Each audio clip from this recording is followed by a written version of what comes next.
నారాయణ పదాశ్రితం శ్రీమన్నారాయణం వందే యతీశ్వర శ్రియాజుషం వేదాంతద్వయతత్వజ్ఞం మంత్రమంత్రార్థదం గురుం శ్రీమన్నారాయణాచార్య రామానుజయతిం భజే. కౌశికాన్వయ సంజాతం వెంకటార్యతనోభవం వేదాంతాచార్య సచ్చిష్యం ఉడైవర్లమహం భజే.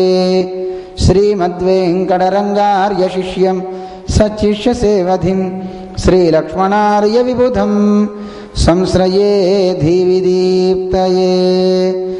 యో నిత్యమచ్యుతపదాంబుజయుగ్మరుక్మ వ్యామోహతస్తదితరాణి తృణాయ మేనే. అస్మద్గురోర్భగవతోస్య దయేకసింధోః రామానుజస్య చరణౌ శరణం ప్రపద్యే. నారాయణం నమస్కృత్య నరం చైవ నరోత్తమం దేవీం సరస్వతీం వ్యాసం తతో జయముదీరయేత్. వ్యాసం వసిష్ఠనప్తారం శక్తేః పౌత్రమకల్మషం పరాశరాత్మజం వందే సుఖతాతం తపోనిధిం. యం ప్రవ్రజంతమనపేతమపేతకృత్యం ద్వైపాయనో విరహకాతర ఆజుహావ పుత్రేతి తన్మయతయా తరవో వినేదుః తం సర్వభూతహృదయం మునిమానతోస్మి. జయ శ్రీమన్నారాయణ. మేము కొన్ని శ్లోకాలు చెప్తాం, మనం ప్రార్థన చేద్దాం. సుఖరూప మహాప్రాజ్ఞ సర్వశాస్త్ర విశారద సంసార సాగరే మగ్నం మాముద్ధర దయానిధే. సంసార సాగరే మగ్నం దీనం మాం కరుణానిధే. కర్మమోహ గృహీతాంగం మాముద్ధర భవార్ణవాత్. శ్రీమద్భాగవతాఖ్యోయం ప్రత్యక్ష కృష్ణ ఏవ హి స్వీకృతోసి మయా నాథ అత్యర్థం భవసాగరే. మనోరథం మదీయోయం సకలః సర్వదా త్వయా నిర్విఘ్నేనైవ కర్తవ్యో దాసోహం తవ కేశవ. హరయే నమః. జయ శ్రీమన్నారాయణ. ప్రియ భగవద్బంధువులారా, శ్రీమద్భాగవతం సాక్షాత్తు కృష్ణుని యొక్క రూపమని మనం మొదట్లో చెప్పుకున్నాం. అటువంటి శ్రీమద్భాగవతంలో ఒక్కొక్క స్కందం పరమాత్మ యొక్క ఒక్కొక్క భాగాలు. పాదో యదీయో ప్రథమ ద్వితీయో అని మొదట్లో చెప్పుకున్నాం. భగవంతుని యొక్క 2 పాదాలు 1, 2 స్కందాలు అని. అలా ఇప్పుడు మనం 5 స్కందాలు. అలా ఒక్కొక్క స్కందాన్ని మనం తిరుపతిలో ఎలా అయితే కనుక దేవుడి దర్శనం చేసుకుంటే లఘు దర్శనం అవుతుందో అలా దర్శనం చేసేసుకుని వచ్చేస్తున్నాం. ఈ 6వ స్కందం భగవంతుని యొక్క వక్షస్థలం అన్నమాట. ఇది హృదయ భాగం అంటారు. అటువంటి హృదయ భాగాన్ని మనం ఈరోజు తెలుసుకోబోతున్నాం. పరీక్ష నరేంద్రుడు 7 రోజులు మాత్రమే సమయం ఉంది, ఏం చేస్తే నేను తరిస్తాను అని తాను ఆలోచిస్తున్నాడు. లోకంలో మరణం పొంచి ఉన్న తర్వాత ప్రతి మనిషి ఏం చేస్తే బాగుంటుంది అని తన జీవనాన్ని చరితార్థం చేసుకోవడానికి ఆలోచించేవాళ్ళు చాలా తక్కువ. మొన్న ఎవరో మాకు మన పిల్లవాడు చెప్పారు, అతనికి ఒక ఈమెయిల్ వస్తే మాకు చూపించారు. ఏమిటి ఈమెయిల్ అంటే దాంట్లో సారం, మేము చింతిస్తున్నాం అని వాళ్ళకు ఒక వార్త తెలుపుతూ దాంట్లో రాస్తున్నారు ఐఎమ్ సారీ అని. 2012లో ప్రళయం వస్తుంది అనుకున్నాం, కానీ దాన్ని 2014కి పోస్ట్ పోన్ చేశాం. అప్పటి వరకు మీరు జీవనాలన్నీ చక్కగా చేసుకోవచ్చును, ఆయన మీరేం బాధపడద్దు, మీ బాధకి మేము అంటే మేము ఇలా చెప్పి మోసం చేసాం కనుక సారీ అని కింద రాశారండి వాడెవడు. చూడండి ఎలా రాశారు అంటే, మృత్యు వస్తుంది అంటే ప్రతి వాళ్ళు ఏదో రకంగా వాళ్ళ జీవనాన్ని ఆనందంగా గడిపేసుకుందాం, ఉన్నవన్నీ అమ్మేసుకుందాం, చక్కగా ఉందాం అనుకుని అమ్మేసుకున్న వాళ్ళు చాలామంది ఉన్నారండి. లేదా చంద్రమండలంలో ఫ్లాట్స్ వేస్తున్నట్ట ఎంతెంత ఉంటాయో అవి కొనుక్కుందాం అనుకునేవాడు చాలామంది ఉన్నట్టండి అప్పట్లో. అలా ఒక్కొక్కడు తన జీవనాన్ని బాగు చేసుకోవడం కోసం ఆలోచించుకునేవాడు తక్కువ తప్ప ఉన్నవన్నీ చక్కగా ఎంజాయ్ చేసేద్దాం అనుకునేవాళ్ళే ఎక్కువ మంది.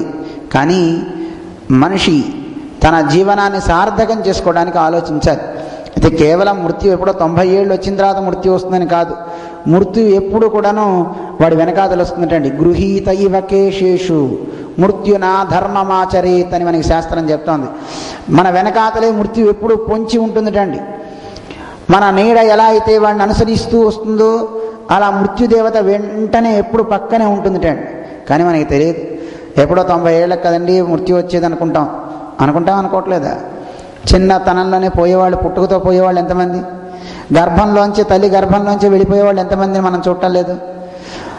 రేపొద్దున మ్యారేజ్ అనగా పెళ్ళి అనగా అప్పటికప్పుడే చనిపోయిన వాళ్ళని ఎంతమందిని చూడటం లేదు. పెళ్ళికి వెళ్తూ చనిపోయిన వాళ్ళని చూస్తాం, పెళ్ళి అయ్యి తిరిగి వచ్చేవాళ్ళని చూస్తున్నాం, ఎంతమందిని చూస్తున్నాం మనం. లోకంలో మృత్యు ఎవరిని ఎప్పుడు ఎలా వరిస్తుంది అని చెప్పడానికి లేదు. కానీ మనిషికి ఈ విషయం తెలిసిన ఆశ మాత్రం చావదు. చాలా అందంగా మన పెద్దలు చెప్తారు, ఒక చిన్న కీటకం ఇంకో కీటకాన్ని తినటానికి నోరు తెరిచిందిటండి. తెరిచి మింగేద్దాం అమ్మాయి నా కడుపు నిండిపోతుంది అనుకుంటుందిట చిన్న కీటకాన్ని చూసి పెద్ద కీటకం. ఆ పెద్ద కీటకాన్ని తినడానికి కప్ప నోరు తెరిచిందిట వెనకాతల కప్ప ఉందని దానికి తెలియదు పాపం. కప్ప నోరు తెరిచి అమ్మాయి నాకు పెద్ద కీటకం దొరికింది కదా అని అది అనుకుందిట. దాని వెనకాతల నోరు తెరిచి ఒక మహాసర్పం, అది వెనకాతల నోరు తెరిచి అమ్మ నాకు కప్ప దొరికింది అనుకుందిటండి. చూడండి, మళ్ళీ ఆ సర్పాన్ని మింగే ఇంకో సర్పం, దాన్ని చంపే ముంగీస, వెనకాతల నోరు తెరుచుకున్న ఒకటి. మృత్యు ఎప్పుడు వెనకాతలు వస్తూనే ఉంటుందిటండి. ఎప్పుడు ఎవరిని ఎలా మృత్యు వరిస్తుందో తెలియదు. గృహీత ఇవ కేశేషు జుట్టు పట్టుకొని ఉంటుందిటండి, లాక్కుపోవటానికి రెడీగా. అందుకే సార్ నేను జుట్టుని ఉంచుకోకుండా తిరుపతి వెళ్ళి కొట్టించేసుకుంటున్నా. నేను తిరుపతి వెళ్ళి కొట్టించుకున్నంత మాత్రాన ఏమండి వాటికి కేవలం ఈ జుట్టునే కాదు, ఇంద్రియాలని పట్టేసుకుంటుంది, వాటిని పట్టుకుని గబగబా లాక్కుపోతుంది. మృత్యుని ఎవడో ఆపలేడు. అలాంటి మృత్యు ఉంది గనక, పట్టుకుని ఉంది గనక బాగుపడాలనుకుంటున్నావా? ధర్మమాచరేత్, ధర్మాన్ని ఆచరించు. ఏమిటి ధర్మం అంటే కృష్ణం ధర్మం సనాతనం అని మనకి శాస్త్రం చెప్తోంది. రామో విగ్రహవాన్ ధర్మ, సాక్షాత్తు మూర్తిభవించిన ధర్మం రామచంద్రుడు ఎలాగో మనకి మునులంతా మహానుభావులైనటువంటి మునులు వాళ్ళు మనకి చక్కగా చెప్పారు. మునయశ్చ మహాత్మాన, మునులైన వాళ్ళు మహాత్ములైనటువంటి పెద్దలంతా ఒక మాట చెప్పారు, కృష్ణం ధర్మం సనాతనం, సనాతనమైనటువంటి ధర్మం కృష్ణుడే. అందువల్ల కృష్ణుణ్ణి, ఆ భగవంతుడిని ఎవరైతే భజిస్తారో, ఆ భగవన్నామాన్ని ఎవడైతే కనుక స్మరిస్తారో అలాంటి వాడికి మృత్యువు రానే రాదు. మృత్యువు రాదా అంటే యమదూతలు రారు, శరీరాన్ని వదిలిపెడతాం ఎవరమైనా. కానీ యమలోకానికి పోయి ఆ యముడి లోకంలో మనం కష్టాలు అనుభవించేటటువంటి ఒక దుర్భరమైనటువంటి స్థితి మనకి కలగదు. పరీక్ష నరేంద్రుడికి శ్రీసుఖ భగవానుడు ఎన్నో చక్కగా అన్నిటినీ చక్కగా చెప్తూ, ఇందాక మనం నిన్న తెలుసుకున్నాం, వృత్తాంతాలన్నింటినీ చెప్తూ ఆయనకి నరక వర్ణనం కూడా చెప్తాడు, భూగోళ వర్ణన చెప్తాడు. భూగోళ వర్ణనతో పాటు నరకాలు ఎన్నున్నాయో మొత్తం 28 నరకాలు ఉన్నాయటండి. ఆ నరకాల గురించి మనం చెప్పుకోవద్దు, కానీ కృష్ణుడి గురించి చెప్పుకుందాం. అంటే కొన్ని ఘట్టాలని మనం ప్రత్యేకంగా పెట్టుకున్నాం. అంటే ఒక గంటన్నరలో మనకి అన్నీ అవ్వవు, అన్నీ చదువుకున్న వాళ్ళం కాదు, అందరం అంతే కదండి. లోకంలో అందరికీ అన్నీ తెలియవు. అందరూ ముఖే సరస్వతి అని ఒక్కొక్కడికి మనకి చూస్తే పెద్ద పెద్ద పండితులను చూస్తే అబ్బా ఈయన ఎంత గొప్ప పండితుడు అని మనం అనుకుంటాం. కానీ ఆ పండితుడికి కూడా తెలియని ఎన్నో సూక్ష్మాలు ఉంటాయి. ఆయన ఇంకో పండితుడి దగ్గరికి వెళ్ళాలనుకుంటాడు, అంతకంటే గొప్ప పండితుడు. ఆయనకి అన్నీ లోకంలో నహి సర్వం విజానాతి అని శాస్త్రం చెప్తుంది. లోకంలో ఎవడు కూడా అన్నీ తెలిసినవాడు కాడు, కానీ అన్నీ తెలిసినవాడు కూడా ఉంటాడండి. ఎవడు వాడు? భగవంతుడిని తెలుసుకుంటే వాడు అన్నీ తెలుసుకున్నవాడే. అందులో సర్వజ్ఞులు లోకంలో లేరు ఎవరు. భగవంతుడు ఒకటే సర్వజ్ఞుడు. మనందరం సర్వజ్ఞత్వం మనకుంటే మనం కూడా దేవుళ్ళం అయిపోతాం కదండి. అందుకని అందరికీ అన్నీ తెలియవు. అందుకే భాగవతాన్ని చెప్పేటప్పుడు కూడా నాకు తెలిసింది నేనేదో చెప్తా అని చెప్పకూడదు అన్నారండి మనకి పెద్దలు. తెలియవచ్చినంత, విన్నంత, కన్నంత నేను తేటపరుతూ అని మనకి ఈయన చెప్పారు పోతనామాచ్యుల వారు. అందులో విభుధ జనుల వలన విన్నంత, కన్నంత, తేటపరుతూ. నాకు పెద్దల వల్ల ఏదైతే నేను విన్నానో, నా శృతిలో ఏదైతే నా బుద్ధిలో పడిందో దాన్నే నేను చెప్తానంటారు తప్ప నా బుద్ధిలో పడని దాన్ని కూడా నేను చెప్తా అని చెప్పకూడదండి. ఉన్న సమయంలో ఎంతవరకు అవసరమో అంతవరకు భగవతత్వాన్ని చక్కగా అనుభవించుకునే ఒక నిర్ణీతమైన సమయాన్ని సద్వినియోగపరుచుకోవాలి అని మా ఆశ. ఎందుకంటే మీ అందరికీ భయాన్ని పుట్టించి ఇప్పుడు నరకాల గురించి చెప్పామనుకోండి, ఓరి నాయన ఇవేం నరకాలు రా బాబు, ఇన్ని నరకాల్లో నేను ఎలా ఈ నరకాల్లో పడితే నా పరిస్థితి ఏమిటి అనే దిగులు మనం పడకుండా తెలుసుకోవాల్సిన దాని గురించి తెలుసుకుంటే చాలా మనిషి బాగుపడతాడు. ఏది తెలుసుకోవద్దని చెప్తామో దాని గురించి తెలుసుకుంటే అదే బుద్ధిలో పడుతుందండి. ఒక గురువుగారి దగ్గర ఒక శిష్యుడు చాలా కాలం శుశ్రూష చేసేట. శుశ్రూష చేసి గురువుగారు ఎప్పుడు ఏది కావాలంటే అప్పుడు వాడికి గురువుగారు చాలామంది భక్తులు వచ్చారు, మరి అన్నదానం చేయాలని కానీ సంచిలో చేపెట్టి బంగారం తీసి ఇచ్చి ఇది అమ్ముకుని డబ్బు తీసుకురా అన్నట్టండి. తీసుకొస్తున్నాడు. గురువుగారికి ఎన్ని మాయలు వచ్చండి, సంచిలో పెట్టి మాట్లాడితే ముక్క తీస్తున్నారు, బంగారం ఇస్తున్నారు. గురువుగారు చాతుర్మాస్య దీక్ష అయిపోయి వెళ్ళిపోతున్నట్టండి. అక్కడి నుంచి వెళ్ళిపోతుంటే శిష్యుడు అడిగేట, అయ్యా మిమ్మల్ని ఇప్పటికి 14 సంవత్సరాల నుంచి వెనకాతల శిష్యరికం చేస్తున్నాను, మీరు నాకు విద్యని బోధించాలి అన్నట్ట. గురువుగారు ఆనందపడ్డాడు, బ్రహ్మ విద్య అడుగుతాడేమో అని. కానీ వీడు బ్రహ్మ విద్యల బదులు బంగారం విద్య అడిగాడండి. గురువుగారు బంగారం తయారు చేసే విధానం చెప్పరా అని. బంగారం తయారు చేస్తా అని నీకెవరు చెప్పారా? భలేవారు గురువుగారు, నేను చూడటం లేదా, ఎప్పుడు ఏ సమస్య వస్తున్నాయో డబ్బు కావాలన్నప్పుడల్లా మీరు సంచిలో ఖాళీ సంచిలో చేపెట్టి ఇలా తీస్తున్నారు. అందులో ఆయన దగ్గర ఏదో బంగారం కొంత ఉందని ముక్క, వాళ్ళు వీళ్ళు ఇవ్వగా దానం ఇచ్చిన ముక్కలన్నీ అందులో పెట్టుకున్నాడు ఆయన. అది తీసిస్తున్నాడు, దాంతో ఆయన బంగారం చేసుకుంటున్నాడు. సరే వీడికి బుద్ధి చెప్పాలనుకున్నాడు గురువు.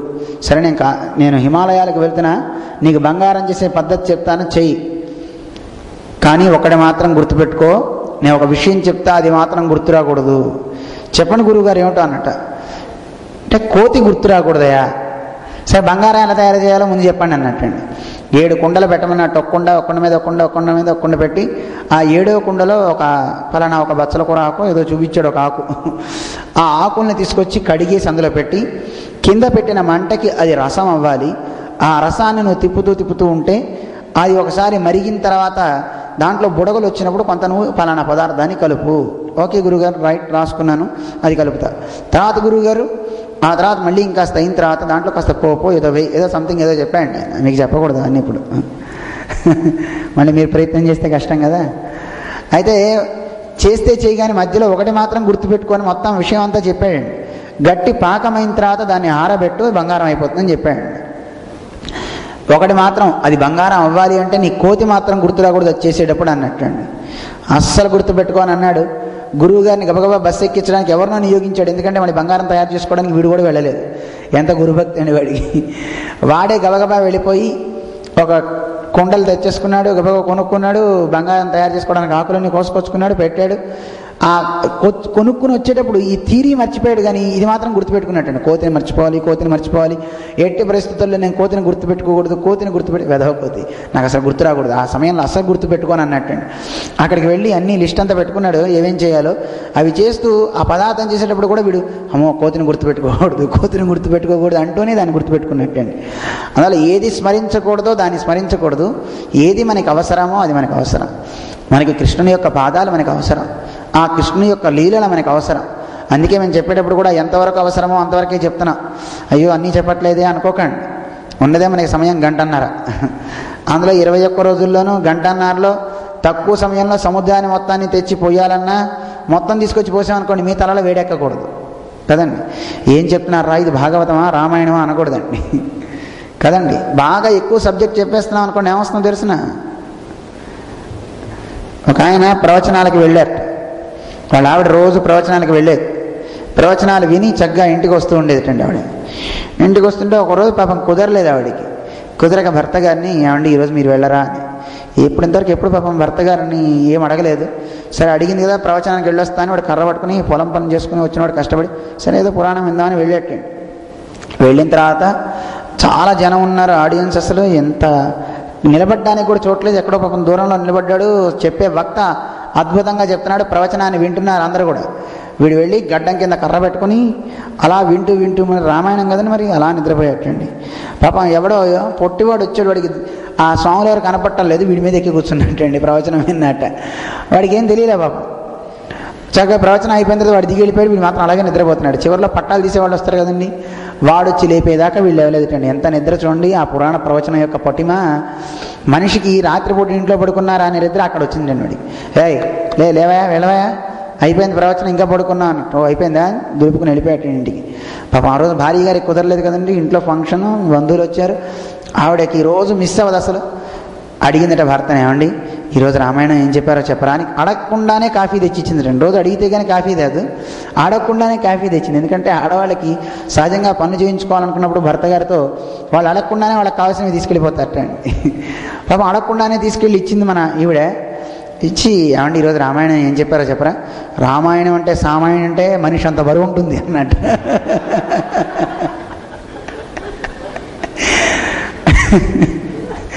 అంటే పైన ఒకడు ఎక్కి కూర్చున్నాడు కదా, పాపం వాడికి ఆ బరువు తప్ప ప్రవచనం బరువు ఏం తెలియలేదు. అందులో లోకంలో తత్వాన్ని చక్కగా తెలుసుకోవాలి అనుకున్నప్పుడు ఎంతవరకు తత్వం మనకు అవసరమో దాని విషయం మీద మనం వెళ్ళటం అవసరం. అందుకే మేము చాలా వరకు సెన్సార్ చేసేసుకుంటూ వెళ్తున్నాం మా పైన. అయితే భగవత్ కథల్లో ఏది భాగవతంలో ఒకటి స్పృష్టము ఇంకోటి అస్పృష్టము, ముట్టుకో తగినది ముట్టుకో తగనది అనేది ఏదీ లేదు, అన్నీ మధురమే. భాగవతం అనేది ఒక అమృత గుళిక. అందులో ఎక్కడ నువ్వు దాన్ని ఒక బొట్టు నువ్వు వేసుకున్నా ఆ అమృతం యొక్క ప్రభావం మనకి చూపుతుంది. అందువల్ల అటువంటి అమృతంలో చాలా మంచి విశేషాన్ని మనం తెలుసుకుందాం. అందులో పరీక్ష నరేంద్రుడికి నరకం యొక్క ఘట్టాలు కూడా 28 నరకాలు ఉన్నాయని చెప్పి వాటి గురించి చెప్తాడు. ఎవరెవరు లోకంలో ఎన్ని తప్పులు చేస్తారో ఆ తప్పులకి చేసిన దానికంటే, తప్పులు చేయడం అంటే ఏమిటి అసలు అర్థం మనం తెలుసుకోవాలి ముందు. తప్పు ఏమిటి, తప్పని ఎవరు నిర్ణయించారు, ఈ పని చేయొచ్చు చేయకూడదని అంటే శాస్త్రం నిర్ణయిస్తోంది. ఇదం గురు ఇదం మా కార్షిహి, ఇది చేయొచ్చు ఇది చేయకూడదని మనకి శాస్త్రం చెప్తాం. ఆ శాస్త్రాన్ని పెడచెవని పెట్టి చేయమన్న దాన్ని మానేసి వద్దన్న దాన్ని చేసావనుకోండి, దానివల్ల నీకు కొంత కర్మ అంటుకుంటుంది. దానికే పేరు పాపము అంటారు. పాపం అంటే ఏదో కాదు, కర్మ చేయడం వల్ల నీకు పాపం ఉంటుందంటే ఎలా ఉంటుందంటే భగవంతుడు చెప్పాడు, యస్ శాస్త్ర విధిముసృజ్య వర్తతే కామకారత. ఎవడైతే భగవంతుడు విధించిన శాస్త్రాన్ని తన స్వబుద్ధి కోసం, తనకు ఆనందం కోసం, ఇప్పుడు చూడండి సత్యం చెప్పాలి, అమ్మో సత్యం చెప్తే ఇప్పుడు వీపు పగిలిపోతుంది, మాస్టర్ హోంవర్క్ చేయలేదంటే కొడతాడు గనక చేశాను, ఇంట్లో పుస్తకం పెట్టి మర్చిపోయాను అంటాడండి. ఏదో ఒక అబద్ధం ఆడి రక్షించుకోవాలి అని, అంటే వాడి విషయం కాదు, జీవితంలో మనం కూడా అంతే. ఇలా అబద్ధాలు ఆడేటువంటి జీవితం కావచ్చు. అలాగే స్నేహితులతో ఉంటూనే స్నేహితుని యొక్క భార్యని మానసికంగాను అనేక రకాలుగా దుష్ప్రభావాన్ని అక్కడ చూపడం, ఇలాంటి పాపాలు ఏవైతే ఉన్నాయో ఆ పాపాలన్నిటికీ కలిగే పాపపు చేసిన వాళ్ళందరికీ కలిగే ప్రయోజనాలన్నీ చెప్పాడు. ఇదిగో వాళ్ళంతా ఇలాంటి చోట పడతారు, అంధకూపం అని పడతారు, ఇలా 28 చెప్పారు. అవన్నీ మనం చెప్పుకోవద్దు, మనకు అవన్నీ అక్కర్లేదు. ఆ పాపాలు మనకు అంటకుండా ఉండుగాక అని కోరుకుందాం. కృష్ణుని యొక్క వైభవాన్ని, భగవన్నామ మహిమని ఈ 6వ స్కంధంలో 6వ స్కంధంలో ఆరంభిస్తూ చాలా అందంగా వెళ్తుంది మనకి. మన పరీక్ష నరేంద్రుడు అడిగాట శ్రీశుకుల వారిని, స్వామి మరి నరకాల గురించి చెప్తున్నారే, లోకంలో మానవుడు నిజంగా ఎంత గొప్పవాడైనప్పటికీ కూడా ఒక్కోసారి వద్దనుకున్నా తప్పు చేస్తుంటాడు కదా, అలాంటి తప్పు చేసినప్పుడు మరి వాడు శిక్షార్హుడు అవుతాడు కదా, అప్పుడు వీళ్ళంతా వీళ్ళ నరకంలో పడాలి కదా, నరకంలో పడితే మరి వాడి జీవితం ఎలాగా, వాడు ఎలా బాగుపడతాడు? నిజానికి జీవుడికి ఎప్పుడు కూడా అజ్ఞానం అనేది ఉండదు. వాడు జీవుడి లక్షణం ఏంటంటే జ్ఞానము ఆనందం అనే గుణాలు ఉంటాయి. మనం రఘుగణ సంవాదం ఆలస్యమే మనం చెప్పుకోలేదు, కానీ అందులో జీవుని యొక్క గుణాన్ని చాలా అందంగా వర్ణిస్తారు. మోసేదేవుడు మోయబడేవాడెవడు అంటూ తత్వాన్ని చక్కగా నిష్కర్షిస్తాడు. అయితే అందువల్ల ఇక్కడ జీవుడు ఎప్పుడు కూడాను ఒక అవిద్య కల్పితం చేత వాడు పాప నేను అనే ఒక అహంకారానికి లోనవుతూ ఉంటాడు. దేహం వేరు, జీవుడు వేరు. దేహం అంటే పాంచభౌతికమైనది కదా, పంచభూతాలతో తయారు చేయబడింది కదా. ఈ దేహంలో వీడు కలుస్తాడు, ఈ దేహాన్ని వీడు పొందుతాడు ఒక సాధనంగా, ఒక ఉపాయంగా. ఎప్పుడైతే దీన్ని పొందిన తర్వాత వీడు అప్పటిదాకానే జ్ఞానానందం కలిగిన వాడిని అనుకున్న వాడు కాస్త వీడికి అజ్ఞానం ఆవరిస్తుంది. ఆ జ్ఞానం వీడికి ప్రకాశించదు. చూడండి, బాగా ప్రకాశించే దీపానికి పైన చేయి పెట్టేసాం అనుకోండి, దాని దీపపు కాంతి కిందే ఉంటుంది తప్ప పైకి వెళ్తుందా? అడ్డు నువ్వు పెట్టావు గనక. అలాగే మనం చేసుకున్న కర్మ ఏదైతే ఉందో, పూర్వజన్మలో మనం చేసినటువంటి వాచికంగా మాటలతో కావచ్చు, చేతులతో కావచ్చు, అలాగే శరీరంతో కావచ్చు చేసే తప్పులు బోళ్ళని ఉంటాయి. మనం గతంలో ఇక్కడ చెప్పుకున్నాం, రామానుజన్ ఉత్తందాది చెప్పుకునే సందర్భంలో. ఇలా 3 రకాలుగా మనం తప్పులు చేస్తుంటాం. వాక్కుతో పరులను నిందిస్తుంటాం, మానసికంగా అనేక రకాలంటి దోషాలు చేస్తూ ఉంటాం, శారీరకంగా తప్పులు చేస్తుంటాం. ఇలాంటి తప్పులు చేసేటువంటి వాళ్ళకి వాళ్ళ కర్మని బట్టి వాడికి ఒక్కొక్క జన్మ వస్తూ ఉంటుంది. ఆ జన్మని, ఆ కర్మని వాడు అనుభవించాలి, తప్పదు. మరి ఇలాంటి భావం వీడికి రావడానికి గల కారణం, పాపం గర్భంలో ఉన్నంతకాలం, మనం కపిల దేవహూతి సంవాదంలో చెప్పుకున్నాం, గర్భంలో ఉన్నంతకాలం వాడికి జ్ఞానం ఉంటుంది, తప్పు చేయకూడదు. ఎట్టి పరిస్థితుల్లో లోకంలోకి వచ్చిన తర్వాత నా అంత ధర్మాత్ముడు అనేవాడు ఇంకోటి లేడు అన్నట్టుగా బతుకుదాం అనిపిస్తుంది. అసలు అలా బయటికి రావాలనే అనుకోడు. భగవంతుని ప్రార్థన చేసి నన్ను ఇటు నుంచి ఇటే తీసుకెళ్ళిపో, నన్ను ఈ భూమి మీద పడేకు, వద్దు. ఇరువులు తరుమా జ్ఞానం అంటారు మన పెద్దలు ఈ భూమిని. అజ్ఞానాన్ని విరివిగా ఇచ్చే భూమి. ఎంత మంచివాడికైనా సరే ఒక్కోసారి ఆ వాయువు, శఠ అనే వాయువు వచ్చి వాడిని ఆవరించేసి వాడి బుద్ధిని కలుషితం చేసేస్తుంటే ఈ భూమి. అందుకే దేవతలు ఎవరు కూడా ఈ భూమిని స్పృశించరు, ఈ భూమి మీదకి రారట. అలాంటి ఈ భూమి మీద ఉన్నటువంటి వాళ్ళు ప్రయత్నపూర్వకంగా కాకుండా అప్రయత్నంగానూ తప్పులు చేస్తారు, ప్రయత్నపూర్వకంగా కూడా తప్పులు చేస్తారట. మరి ఇలాంటి మనిషి, వీడికి కారణం, ఇలా తప్పులు చేయడానికి కారణం వాడు చేసుకున్న కర్మ ఒకటి, తర్వాత ఈ భూమి యొక్క మహాత్మ్యం ఒకటి, అంటే ఈ భూమికి ఉన్నటువంటి శక్తి ఒకటి. మరి ఇన్ని కారణాలు, వాడు సాంగత్యం చేసేటువంటి ఉండేవాళ్ళ యొక్క ఫ్రెండ్స్ కావచ్చు, స్నేహితులు కావచ్చు, వాడు తినే తిళ్ళు కావచ్చు. చూడండి ఎన్ని కారణాలు మనిషి పాడైపోవడానికి. ఇలా ఇన్ని కారణాల చేత మనిషి తప్పులు చేస్తుంటాడు కదా. మరి ఇలాంటి మనిషి తప్పులు చేస్తూ ఈ అంధకారంలో పడాల్సిందేనా? ఈ నరకాలు అనుభవించాల్సిందేనా? వీటన్నిటినీ పొందకుండా ఉపాయం ఏం లేదా? ఏం చేస్తే మనిషి నరకాల్లో పడకుండా ఉంటాడు అని అడిగితే దానికి చాలా అందంగా శ్రీసుఖ మహర్షి చెప్తాడు, నాయన వీటన్నిటికీ కూడా ఇవన్నీ అనుభవించాల్సిన అవసరం లేదు. ఏది చేస్తే ఈ పాపరాశంతా దగ్ధమవుతుందో దాన్ని వీడు తెలుసుకోవాలి. జీవుడికి జ్ఞానము, ఆనందం అనే గుణాలు ఉన్నాయి. ఆ జ్ఞానానంద గుణాలు ప్రకాశించాలంటే ఎవడో వచ్చి జ్ఞానాన్ని ఇవ్వక్కర్లేదండి. మనం గురువుగారి దగ్గరికి వెళ్ళి అడుగుతుంటాం, గురువుగారు నాకు జ్ఞానాన్ని ఇవ్వండి అని. దేవుడి దగ్గరికి వెళ్ళి అడుగుతుంటాం, భగవంతుడా నాకు భక్తి ఇవ్వు అని. భక్తిని, జ్ఞానాన్ని ఎవడు ఇవ్వక్కర్లా, మనలో ఉన్నాయి. కానీ వాటిని బయటికి తీయాలి. యథా భూమిగతం వారి ఖనిత్రేణాధిగచ్చతి అని ధర్మశాస్త్రం మనకి చెప్తాను. భూమిలో నీళ్లున్నాయా లేవా? నీళ్లున్న నీటిని తీయాలి అంటే పైన ఉన్న మట్టి తీయాలి. పైన ఉన్నటువంటి మట్టి యొక్క పాటును తీయగలిగితే లోపల ఉన్న నీరు పైకి అదే వస్తుంది. అలాగే మనకున్నటువంటి జ్ఞాన ప్రసారానికి అడ్డుగా ఉండే ఏ అవిద్య అయితే ఉందో, ఏ అజ్ఞానం అయితే ఉందో ఆ అజ్ఞానపు పొరలు తొలగించాలి. గురువు చేసే పనే అది. జ్ఞానాన్ని కొత్తగా తెచ్చిపోయక్కర్లేదండి గురువుగారు. మనకు అడ్డుగా ఉండే ఆ జ్ఞానపు ప్రకాశం అంతా సాగడానికి కావాల్సిన ఆ పొరని తొలగిస్తే చాలు. ఆ పొరని తీసివేస్తారట గురువుగారు. అప్పుడు జ్ఞానం ప్రకాశిస్తుంది. అప్పుడు మనం గురువుగారిని అంటాం, అబ్బా గురువుగారు చూడరా నాకు జ్ఞానాన్ని ఇచ్చారు అంటారు కదా. ఇవాళ ఈ జ్ఞానము, భక్తి ఇవన్నీ రావాలంటే మనలో ఉన్నాయి. మనకి పెద్దలు చెప్తా, మనకి రాని భాష లేదటండి, మనకి రాని భావం లేదటండి, మనకి రాని శక్తి లేదండి. అన్ని సమస్తం వచ్చును, కానీ అది రావాలంటే లాక్ ఓపెన్ చేయాలి. ఆ లాక్ ఓపెన్ చేయాలంటే ఎవరో మనకి చెప్పాలి. చెప్తే తప్ప మనకి చూడండి కొన్ని అనుకోకుండానే చేస్తాను. చూడండి, ఒక గోవు ప్రసవించిన తర్వాత దాని చిన్న పిల్ల చూడండి, అది వెతుక్కుని మరి స్తన్యం దగ్గరికి వెళ్ళి పాలు తాగేస్తుందో ఎవరు చెప్పారు? దానికి పాలు వెతుక్కోవాలి, అక్కడ ఆ నోట్లో పెట్టుకున్న తాగాలని ఎవరు చెప్పారు? శిశువు కూడా తల్లి దగ్గరికి వెళ్ళేసి ఆ స్తన్యాన్ని తాగాలని వాడు అమ్మ ఒడిలోకి తీసుకోగానే ఎందుకు స్తన్యాన్ని తాగడానికి వాడు ఉపక్రమిస్తాడు? అంటే వాసన బలం వాడి చేత అలా చేయిస్తుంది. ఎన్నో జన్మల సంస్కారం వాడిని అలా ముందుకు సాగించేలా చేస్తూ ఉంటుందన్నమాట. అటువంటి సంస్కారం మనిషిని ముందుకు తీసుకువెళ్తూ ఉంటుంది. అందువల్ల మనిషి వాడుకున్నటువంటి ఈ దోషాలు పోగొట్టుకోవాలి అంటే ఒకటేనయా ఉపాయం, భగవన్నామ సంకీర్తన. ఎవడైతే భగవన్నామాన్ని చక్కగా సంకీర్తన చేస్తాడో వాడు ఉత్తముడు అవుతాడు, వాడి పాపరాశ అంతా పోతుంది. మరి ఏమండి యజ్ఞాలు చేస్తే పాపాలు పోతాయంటారు కదా. మరి యజ్ఞం, దానం, తపస్సు వీటన్నిటి వల్ల ముచ్యంతే సర్వకిల్బిషై అని మనకి శాస్త్రం చెప్తుంది కదా. మరి అంటప్పుడు యజ్ఞము, దానము, తపస్సు ఇవి చేస్తే మరి పాపాలన్నీ పోతున్నప్పుడు మళ్ళీ భగవన్నామం అంటారు ఏమిటండి అంటే, అవునయ్యా యజ్ఞం, దానం, తపస్సు చెయ్యి, కానీ యజ్ఞం, దానం, తపస్సు వల్ల పాపం పోతుంది, కానీ రాబోయే పాపాలను పోగొడుతుంది, కానీ ఉన్న పాపాన్ని మాత్రం అనుభవించవలసిందే. ఆ పాపాన్ని మాత్రం తప్పించుకోవడానికి వీలు లేదు అదే కాదు, నువ్వు ఉత్తమ స్థితికి వెళ్ళటానికి కావాల్సిన శక్తిని ఇది ఇచ్చేది కాదు అని మనకి చెప్తారు. మరి ఏం చేస్తే అంటే ఈ లోకాలన్నిటికీ నాథుడైనటువంటి ఆ భగవంతుని యొక్క స్మరణ మనస్ఫూర్తిగా, అసలు మనస్ఫూర్తిగా లేకపోయినా పర్వాలేదండి, ఎలా అయినా అనండి, ఇష్టం ఉండన్నా ఇష్టం లేక అన్నా చాలు, ఆ నామం ఎంతో గొప్పగా వాడిని ప్రభావం చూపిస్తుంది అన్నారు. దీనికి నీకు ఒక మంచి కథ చెప్తాను విను అని పరీక్ష నరేంద్రుడికి ఒక కథని చెప్తున్నారు శ్రీశుక మహర్షి. కన్యాకుబ్జం అనేటువంటి ఒక దేశంలో ఒక మహానుభావుడు ఉన్నాడు, ఒక బ్రాహ్మణ శ్రేష్ఠుడు అజామీలుడు అని, చాలా గొప్పవాడు. మనందరికీ కథ తెలుసును, మనం చెప్పుకుంటూ పైకి వెళ్దాం. అలాగా ఆ అజామీలుడు తండ్రి గారి దగ్గర సకల శాస్త్రాలు చదువుకొని చిన్నప్పుడే వివాహం అయినవాడు. రజస్వర పూర్వ వివాహం అంటుంటారు చూడండి, 8 ఏళ్ల వయస్సులోనే అమ్మాయిని వివాహం చేసుకోవాలని నియమం. 8 వర్షాత్ భవేత్ కన్యా పుత్రవత్పాలికామయ అంటూ మనకి శాస్త్రం చెప్తుంది. 8 ఏళ్ల వయస్సుకే ఆ అమ్మాయిని వివాహం చేయాలని ఉండేది. ఆ పిల్లవాడికి 16 ఏళ్ళు ఉండేవి.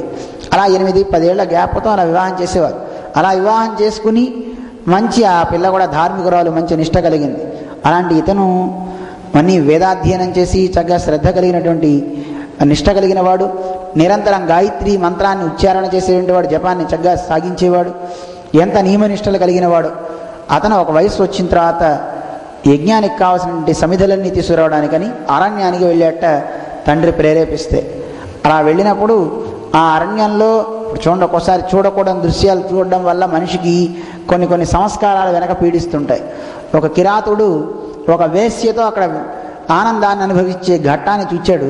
ఆ అమ్మాయి యొక్క నేత్ర సౌందర్యం చూచాడు. అదంతా చూశారే అని దానిలో ఉన్మత్తుడైపోయాడు, ఆసక్తి కలిగిన వాడైపోయాడు. ఇంటికి వెళ్ళాలనిపించలేదు అతనికి. ఎంతసేపు నేను కూడా ఇలా విహరిస్తే బాగుండు అనే ఒక భావనలో ఉండిపోయాడు.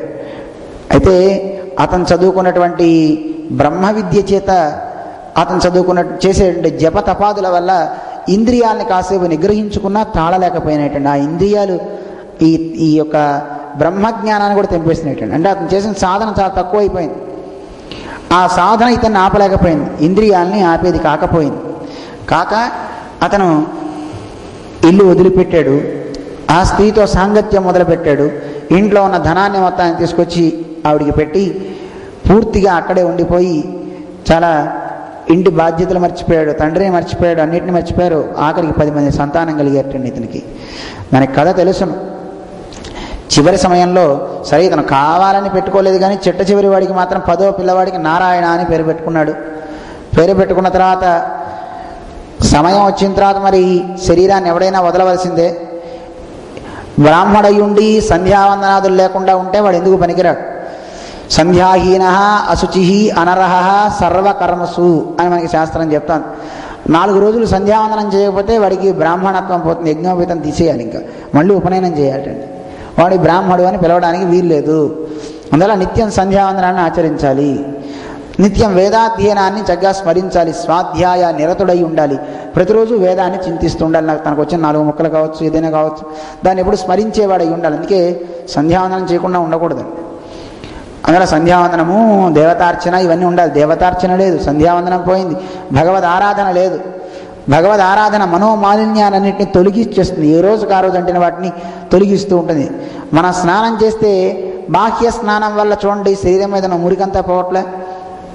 అలాగే భగవద్ ధ్యానం వల్ల, భగవద్ ఆరాధన వల్ల మానసికమైనటువంటి శౌచం కలుగుతుంది. శాస్త్రం చెప్తుంది, అద్భిర్గాత్రాన్ని శుద్ధ్యంతి. నీటి చేత శరీరం శుద్ధి అవుతుంది, భగవంతుని నామం చేత మనస్సు శుద్ధి కలుగుతుంది. అందుకే మనం పెద్దలు చెప్తుంటారు, ఏ పూజ చేసినా పుండరీకాక్ష పుండరీకాక్ష అనుకుండాయా స బాహ్య అభ్యంతర శుచి, లోపల బయట అంతటా శుద్ధి ఏర్పడుతుంది అని మనకి పెద్దలు చెప్తారు కదా. అందుకే స్నానం చేసేటప్పుడైనా ఎప్పుడైనా సరే, ఒకవేళ స్నానం చేయలేని స్థితిలో అయినా సరే పుండరీకాక్ష అనుకుంటే స్నానం చేసినట్టే అని చెప్తుంటారు. ఇలాంటి కర్మలన్నీ విడిచిపెట్టేశాడు. ఎంతసేపు ఆ స్త్రీ యొక్క ఆనందంలో మునిగిపోయి కర్మభ్రష్టుడయ్యాడు, యోగభ్రష్టుడైపోయాడు. అలా ఉన్న చివరి తరుణంలో యమదూతలు ఇతని దగ్గరికి వచ్చారట.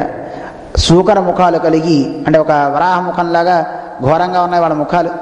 మరి యమకింకరులు అంటే వాళ్ళ ముఖాలు ఎలా ఉంటాయి మనకి రామాయణంలో సుందరకాండలో చెప్తుంటారు. ఏకకేసి తథాకేసి కేశకంబళధారిణి అని. దానికి శరీరం మొత్తంలో ఒకే వెంట్రుక ఉంటుందంటండి, పైనుంచి కింద దాకా ఉంటుందంటండి. చూడడానికి ఎంత భయంకరంగా ఉంటుందండి. తథాకేసి బోళ్ళని వెంట్రుకలు, కేశకంబళధారిణి. ఇప్పుడు చూడండి, వెంట్రుకల యొక్క దుప్పటి కప్పుకున్న దానిలాగా దాని శరీరం అంతా, ఈ జుట్టు ఎంత పెద్ద జుట్టు ఉంటుందో అంత జుట్టు శరీరం అంతా ఉంటుందండి. వికృతంగా ఉంటారటండి, ఒకే జుట్టు. అనాస తిరియంనాస, ముక్కు లేని వాళ్ళు. మరి శరీరంలో చూడండి, ముక్కు లేకపోతే ఏమైనా అందంగా ఉంటుంది మనకి? అంటే మనకి ఇలా అవయవాలు ఉండి ఇవి చూడడం అలవాటు అవడం వల్ల ముక్కు లేకపోతే మనకి ఏదోలా ఉంటుందండి. ఒకదానికి నోరు లేదటండి, ఒకదానికి పొట్ట చాలా పెద్దగా ఉందటండి, చూస్తే ఎంత భయంకరంగా ఉంటుందండి. ఒకదానికి ముక్కు ఇంత బారుందటండి, ఇక్కడి నుంచి ఆ రోడ్ గోడ దాకా ఉందటండి. దేనైనా పట్టుకోవాలంటే ఆ ముక్కుతో అలా పట్టుకుంది. కొంగని చూడండి, కొంగ కానీ బాతు కానీ చూడండి, దాని ముక్కులు ఎంత బారుంటాయి. అలా మనిషికి అంత పెద్ద ముక్కు ఉంటే ఎలా ఉంటుంది చెప్పండి, ఒకసారి ఆలోచించండి. బాగుంటుంది? చూస్తే ఎంత భయంకరంగా ఉంటుందండి అంత ముక్కు కలిగిన వాళ్ళని చూస్తే. మామూలుగా ఆకృతిలో ఉండే మేము చూసాం, ఈ మధ్యలో శిరస్సు సొట్టపోయి ఇది యువతలకి ఇలాగా ఇది యువతలకి ఇలాగా ఉబ్బిన మనిషిని చూసాం. చూసారా మీరు? ఈ అమెరికాలో చూసాం మేము. పొట్టిగా నల్లగా ఒక ఆయన హ్యూస్టన్ వైపు ఎప్పుడో కనబడ్డాడు మనకి. అలా వికృతమైన రూపంతో ఉన్న వాళ్ళని చూస్తేనే కళ్ళన్నీ చాలా పెద్దవైపోయి అలా ఉన్న వాళ్ళని చూస్తే మనకి ఎంత భయంకరంగా ఉంటుంది. అలాంటి భయంకరమైనటువంటి రూపాలతో వచ్చేటటువంటి ఆ యమభటులను చూసాడు వాళ్ళు. అసలు యమభటులను కూడా అనుకోలే. అంటే చివరి సమయంలో పాపం తీసుకువెళ్ళి ఎవరు వెళ్ళాలని ప్రయాణానికి సిద్ధపడతారో వాళ్ళకి బహుశా కనపడతారేమోనండి. కొంతమంది అంటుంటారు, ఇగో ఎవరో వస్తున్నారు నన్ను పిలుస్తున్నారు అంటూ ఉంటారు, అంటూ పోతారండి కొంతమందికి వెళ్ళేటప్పుడు అలా ఫ్రెండ్స్ కనపడతారండి బహుశా. ఈయనకు కూడా అలా కనపడ్డారట అండి. ఆ బయట నుంచి వస్తున్నట్టు కనపడ్డారు. ఆ బయట పిల్లవాడు ఆడుకుంటున్నాడు. ఆ పిల్లవాడు అంటే అమితమైన ప్రాణం తండ్రికి. చిన్న పిల్లవాడు కదా, వాడిని ఎవరన్నా చేస్తారేమో, వాడిని ఎత్తుకుపోవడానికి వచ్చారేమో అని వీడు గబగబా నారాయణ నారాయణ నారాయణ అని పిలిచేటండి. అలా 3 సార్లు నారాయణ, అసలు ఒకసారి చెప్తేనే చాలు. సకులు నారాయణ శబ్దం మాత్రం అంటుంటాం కదా, ఒకసారి నారాయణ అంటే చాలు. అటువంటిది నారాయణ నారాయణ అని వాడిని గబగబా రమ్మన్నట్టండి. పాపం వీళ్ళొచ్చి యమపాశాన్ని వేసి ప్రాణాన్ని లాగుతున్నారట. ఈ లోపల పుండరీకాక్షులంటే ఆ దేవదూతలు వచ్చి, విష్ణుదూతలు వాళ్ళని ఆపేసి తీసుకువెళ్ళడానికి వీల్లేదు అని చెప్తారు. ఎందుకు తీసుకెళ్ళకూడదయ్యా? తీసుకెళ్ళడానికి వీల్లేదయ్యా, ఎందుకంటే ఆయన భగవన్నామాన్ని చెప్పాడు. అయినా అసలు మీరు యమధర్మరాజు దగ్గర ఉంటున్నారు కదా, ఆయన పేరే ధర్మరాజు అని పేరు. ధర్మానిలో రాజు అనమాట, శ్రేష్ఠుడు అనమాట. అలాంటి ఆయన దగ్గర ఉండే దూతలు కదా మీరు. అలాంటి దూతలు మీరు అయ్యుండి కూడా ఆ ధర్మం గురించి మీకు తెలియదా? అంటే వీడు ధర్మం గురించి నేనెందుకు చెప్పనండి, ధర్మం గురించి చెప్తాం. భగవంతుని యందు నిష్ట కలిగిన వాళ్ళ జోలికి పోకూడదు.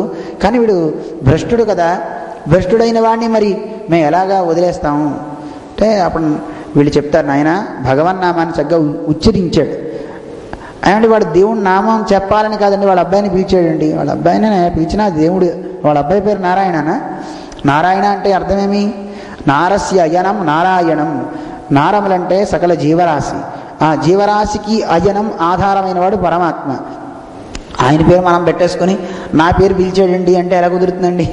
అవన్నీ దేవుడి పేర్లే కదా. అది భగవన్ నామం గనక నువ్వు ఎలా పిలిచినా, ఏ రకంగా పిలిచినా భగవన్నామాన్ని గనక ఒకసారి ఉచ్చరించావా చాలు. సాంకేత్యం పారిహాస్యంచ స్తోభం హేళనమేవవా. నువ్వు ఒక సంకేతాన్ని పెట్టుకుని పిలిచినా, పారిహాస్యం ఒక పరిహసించడానికి పిలిచినా, ఇప్పుడు అప్పుడప్పుడు వెక్కిరిస్తూ ఉంటారు కదా చాలామంది, పరిహాసం చేస్తుంటారు. రాముట ఏం రాముడు అండి, ధర్మ పరిపాలనట అని వెక్కిరించే వాళ్ళు కూడా ఉంటారు చూడండి. అలా పరిహసించడం కావచ్చు. స్తోభం హేళనమేవవా. కొంతమంది రాగాలు తీస్తూ వెక్కిరిస్తూ ఉంటారండి.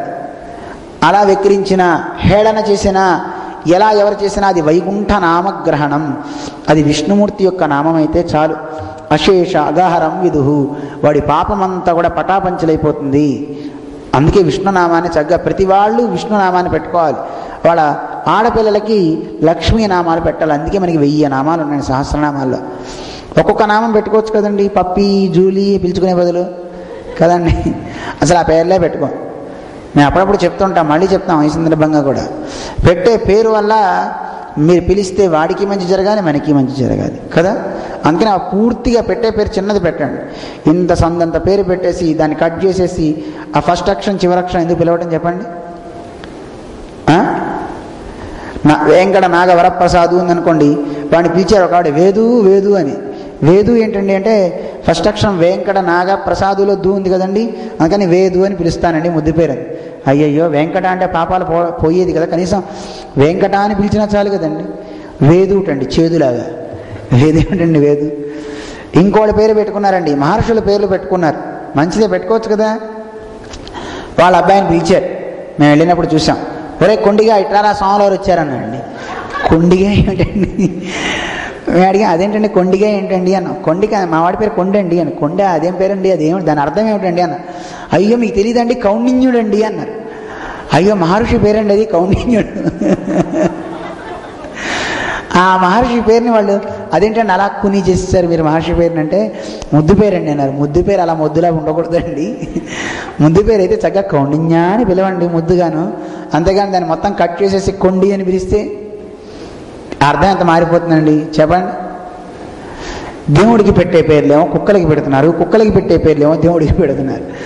చూడండి, కుక్కల పేర్లు రాము అని, కృష్ణ అని, పిల్లల పేర్లు టామీ అని. ఎంత ఘోరం అండి. ఎవడైతే అలా పిలుస్తాడో వాడు కూడా తన నెక్స్ట్ జన్మలో టామీ అవుతాడు, వాడు కూడా జూలీ అవుతాడు. అందుకే భగవన్నామాన్ని అలా పరిహసించే మాటలు మాట్లాడినా పర్వాలేదు అండి. మనకి చెప్తున్నారుగా శాస్త్రం, వెక్కిరించు, ఏదైనా చెయ్యి, అది వికుంఠుని నామం అయితే నీ జన్మని సార్థకం చేస్తుంది, నువ్వు బాగుపడతావు. అందుకే మన పెద్దలు ఈ భాగవతంలో వ్యాసుల వారు మన పరీక్ష నరేంద్రుడు చాలా అందంగా చెప్తున్నారు. పరీక్ష నరేంద్రుడికి శ్రీసుఖ మహర్షి పతిత స్ఖలిత, కింద పడిపోయినా అంటే వీళ్ళు దేవతలు చెప్తున్నట్టండి, ఎవడైనా కనుక కింద పడిపోయినప్పుడైనా, స్ఖలిత జారిపోయినప్పుడైనా సరే, చిన్న సందష్ట ఎముకలు విరిగిపోతున్నా, లేదు దేని చేతన్నా కొట్టబడ్డా, తస్త ఆహత అయితే ఏవి జరుగుతున్నా వాడు ఏం చేయాలి? హరిరితి అవసేనాహ, ఎవడైతే హరి హరి అని ఉచ్చరిస్తాడో, ఏదో నారాయణ గోవింద అంటాడో అలాంటి వాడు పుమాన్నార్హతి యాతనాహ, అలాంటి మనిషి యాతనను అనుభవించడానికి అర్హుడు కాడు అని మనకి శాస్త్రం చెప్తోంది. ఈ మాట విష్ణుదూతలు చెప్పారటండి. అందువల్ల మన పెద్దలంతా మనకు ఒక అలవాటు చేశారు, కాలుకి ఎదురురాయి తగిలితే వామ్మో చచ్చాను రోయ్ అనకూడదుటండి. అందుకే దెబ్బ తగిలినా గోవింద కృష్ణ నారాయణ అనుక్షణం రావాలి.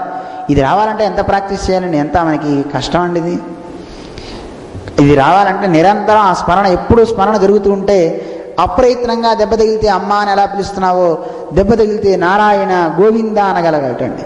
అంటాం మనం అలాగా. దెబ్బ తగిలితే ఆ తన్నిన వాడిని తిడతామండి పట్టుకొని, లేదు ఆ రాయి ఎవడరా ముద్దుగాడు ఇక్కడ పడేశాడు, వాడి కాలు అదవ్వా ఇదవ్వా అని తిడతారు కదండి. అందువల్ల అట్టిపండి తిని పాడేసిన వాడు కావచ్చు, ఎవడైనా కావచ్చు, వాడిని మనం తిట్టుకునే బదులు మనలో ఒక మార్పు రావాలి కదండి. నువ్వు జారి కింద పడుతున్నావు, భగవన్ నామాన్ని చెప్పు సగ్గా, ఆ నామాన్ని చెప్పే ఒక శక్తి మనకి రావాలని పెద్దలు చెప్తున్నారు. అలా కనుక ఎవడైతే చెప్తాడో వాడు యాతనలో పొందడు అని మనకి శాస్త్రం చెప్తుందండి. ఏం చెప్పారట దేవతలు, ఆ విష్ణుదూతలు చెప్పారట. వెంటనే యమదూతలు సరే అని పాశాన్ని వెనక్కి లాగి వెళ్ళిపోయారు. ఇదంతా వింటున్నాడు ఇతను అజామిలుడు. అజా అంటే మాయ చేత, అంటే ఈ మాయకి లోబడ్డవాడని అర్థం అండి. అజామీలుడు అంటే మాయకి లోబడ్డవాడు అనమాట ఈ అజామీలుడు. దానికి లోబడిపోయాడు, ఈ మాయలో, ప్రకృతి యొక్క మాయలో పడిపోయాడు, విషయ సంఘంలో పడిపోయాడు అనమాట. అంటే ఇంద్రియాల వల్ల కలిగే సుఖాలే నిజమైన సుఖాలు అని వాడు భ్రమిస్తున్నాడు. నిజానికి చూడండి, ఈ లోకంలో సుఖాలు కావచ్చు, పై లోకంలో సుఖాలు కావచ్చు, అవన్నీ అల్పమైనవే. ఎక్కువ కాలం నీకు దాని మీద అనుభవించినా, ఇప్పుడు చూడండి వైకుంఠానికి అదే స్వర్గలోకానికి వెళ్ళి అక్కడ అనుభవిస్తాను అనుకుంటే, పుణ్యాన్ని సంపాదిస్తే నీ పుణ్యం అయిపోగానే వాళ్ళు మెడబట్టుకుని గెంటేస్తారు. క్షీణే పుణ్యే మర్త్యలోకం విశంతి, పుణ్యం అయిపోగానే కిందకి వాళ్ళు తోసేస్తారు. ఈ లోకంలో ఎక్కడైనా సుఖాలు అనుభవిద్దామంటే, నువ్వు సుఖం అనుభవించాలంటే నీకంటూ ఒక అర్హత ఉండాలి. అంటే నువ్వు ధనికుడు అయినా అయి ఉండాలి, రూపవంతుడు అయినా అయి ఉండాలి, లేదేదో సంథింగ్ కొంత నీకు అర్హత ఉండాలి. అది నువ్వు కోల్పోతే నీ దగ్గరున్న వాటన్నిటిని లాక్కుని మరీ పంపించేస్తారటండి. మనకి ఆళ్వార్లు చెప్తారు, గోచి కూడా ఉంచటండి, అన్నీ లాక్కుంటారటండి, వాడికి ఏది మిగిల్చకుండా బయటికి పంపించేస్తారు. ఒరునాయగమాయ్ అనే ఒక దశకంలో చాలా అందంగా చెప్తారు. అయ్యా నోరున్నందుకు చక్కగా దేవుడి నామాన్ని చెప్పండి.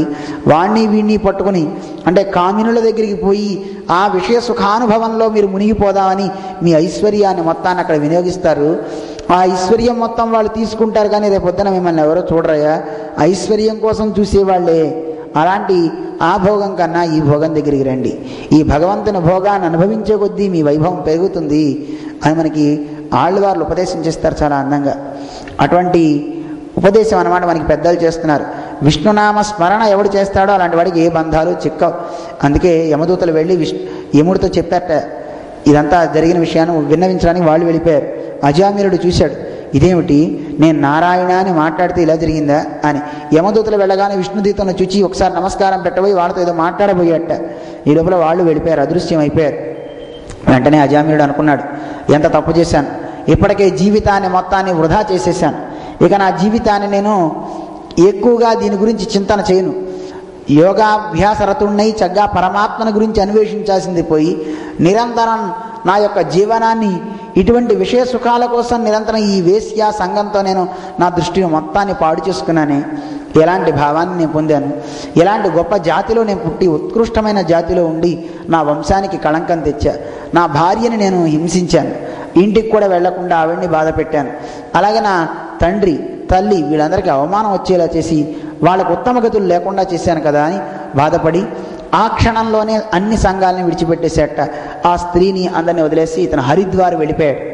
కాశీ దగ్గర మన బద్రికాశ్రమం దగ్గర వెళ్ళే దారిలో ఉంది కదా మన హరిద్వార్, ఢిల్లీ పక్కక ఇంకా పైకి పోతుంటాయి హిమాలయాల కింద అనమాట.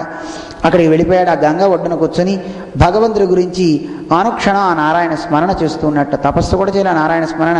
ఆ స్మరణ చేసేసరికి భగవంతుడి ఇతనికి చక్కగా సాక్షాత్కరించట, ఆయన రూపం సాక్షాత్కరించింది. ఎప్పుడైతే ఇదివరకు చూసినటువంటి ఆ దివ్య పురుషుడు సందర్శనం కలిగిందో వెంటనే తన శరీరాన్ని గంగలో పారేసుకుని ఇతను తన ఆ దేవతలతో విష్ణుదూతలతో కలిసి ఇతను కూడా ఆ దేవత స్వరూపాన్ని పొంది విష్ణులోకానికి వెళ్ళాడని చెప్తారు. అయితే ఈ యమదూతలు కూడా యముడి దగ్గరికి వెళ్ళారు. ఏమండి ఇదేమిటండి, ఇది లోకంలో ప్రభు మీరు కదా, అందరినీ తీసుకువెళ్ళాలన్నా ఏదైనా చేయాలంటే ఇంకో లోకంలో ఇంకో ప్రభువులు ఎందుకు ఉండాలి, లోకంలో ఇది మేము ఒప్పుకోము, మీరే అందరికీ ప్రభువు అన్నట్టండి. యముడు వెంటనే రే మీకు రహస్యం చెప్తాను రండర్రా అని పిలిచి స్వపురుషం అభివీక్ష్య పాశహస్తం, పాశాన్ని చేతిలో పట్టుకుని మా డ్యూటీ మేము చేస్తాం ఏదైనా అవని అని అన్న యమదూతల్ని పిలిచి చెప్పేట చెవిలో రహస్యంగా. వదతి యమః కిల తస్య కర్ణమూలే, ఒరే మీ చెవిలో చెప్తాను రండర్రా అని పిలిచి చెవిలో చెప్పేట. ప్రభురహం అన్యనృణాం, నేను ప్రభువుని, కానీ ఎవరికి ప్రభువుని, అన్యనృణాం. మరి మీరు ఎవరికి సార్ ప్రభువు అంటే అన్యులకి ప్రభువుని.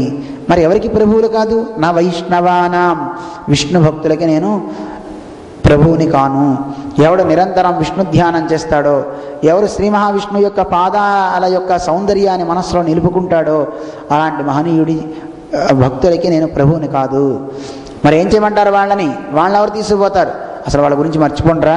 పరిహర మధుసూదన ప్రపన్నాన్, వాళ్ళని వదిలిపెట్టేయండి.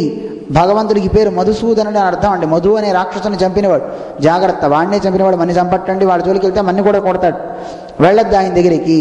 పరిహర వదిలిపెట్టేయండి అని చెప్పేటండి. చెప్పేస్తే ఏమండి మీరు మానేసారేమో, మా అదే మేమైతే మానంగాక మానం అన్నట్టండి. అంటే ఏమిడన్నట్టు ఉద్యోగాలు పోతాయిరా అన్నట్టు స్వామి చమత్కారంగా చెప్తారు. ఉద్యోగాలు పోతాయిరంటే పోతే పోయినాయండి వెద ఉద్యోగాలు అంటే, మీవి కాదురా పోయేది, నా ఉద్యోగం పోతుంది అన్నట్ట యముడికి అంత భయం వేస్తుందండి.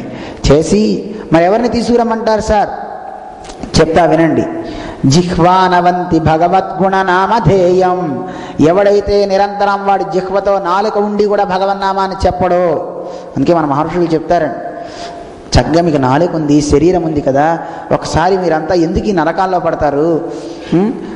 నారాయణేతి శబ్దోస్తి వాగస్తి వశవర్తిని, నారాయణ అనే శబ్దం ఉందే, వాక్కు కూడా మీ అధీనంలో ఉందే, ఎందుకు మీరు ఇలా పతనమై నరకాల్లో పడతారు అని ఆశ్చర్యపోతారు మన పెద్దలంతా కూడా.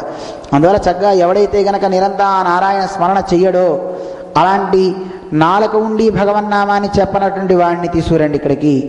చేతశ్చన స్మరతి తచ్చరణారవిందం, ఎవడి మనస్సులో భగవంతుని యొక్క పాదాలని స్మరించడో అలాంటి వాడు. కృష్ణాయ నో నమతి చిర ఏకదాపి, శిరస్సు ఉండి ఒక్కసారి కూడా కృష్ణుని దగ్గరకు వెళ్ళి శిరస్సు ఉంచి నమస్కారం పెట్టడో తాన్ ఆనయ, అలాంటి వాళ్ళని తీసుకురండి అని చెప్పేటండి. అలాంటి వాళ్ళే ఇక్కడికి రావాలి అని యముడు వాళ్ళందరికీ చెప్పాడు, రహస్యంగా చెప్పేటండి. ఏమంటే మరి రహస్యంగా చెప్తే ఇది సదస్యం ఎందుకైందండి, లోకమంతా ఎలా తెలిసిందండి అని మనకు సందేహం కలగచ్చు. ఒకసారి అగస్త్య మహర్షి పరమాత్మ గురించి ప్రార్థన చేసి పరమాత్మ గురించి తపస్సు చేసినప్పుడు నారాయణుడు ఇతని సాక్షాత్కరించేట.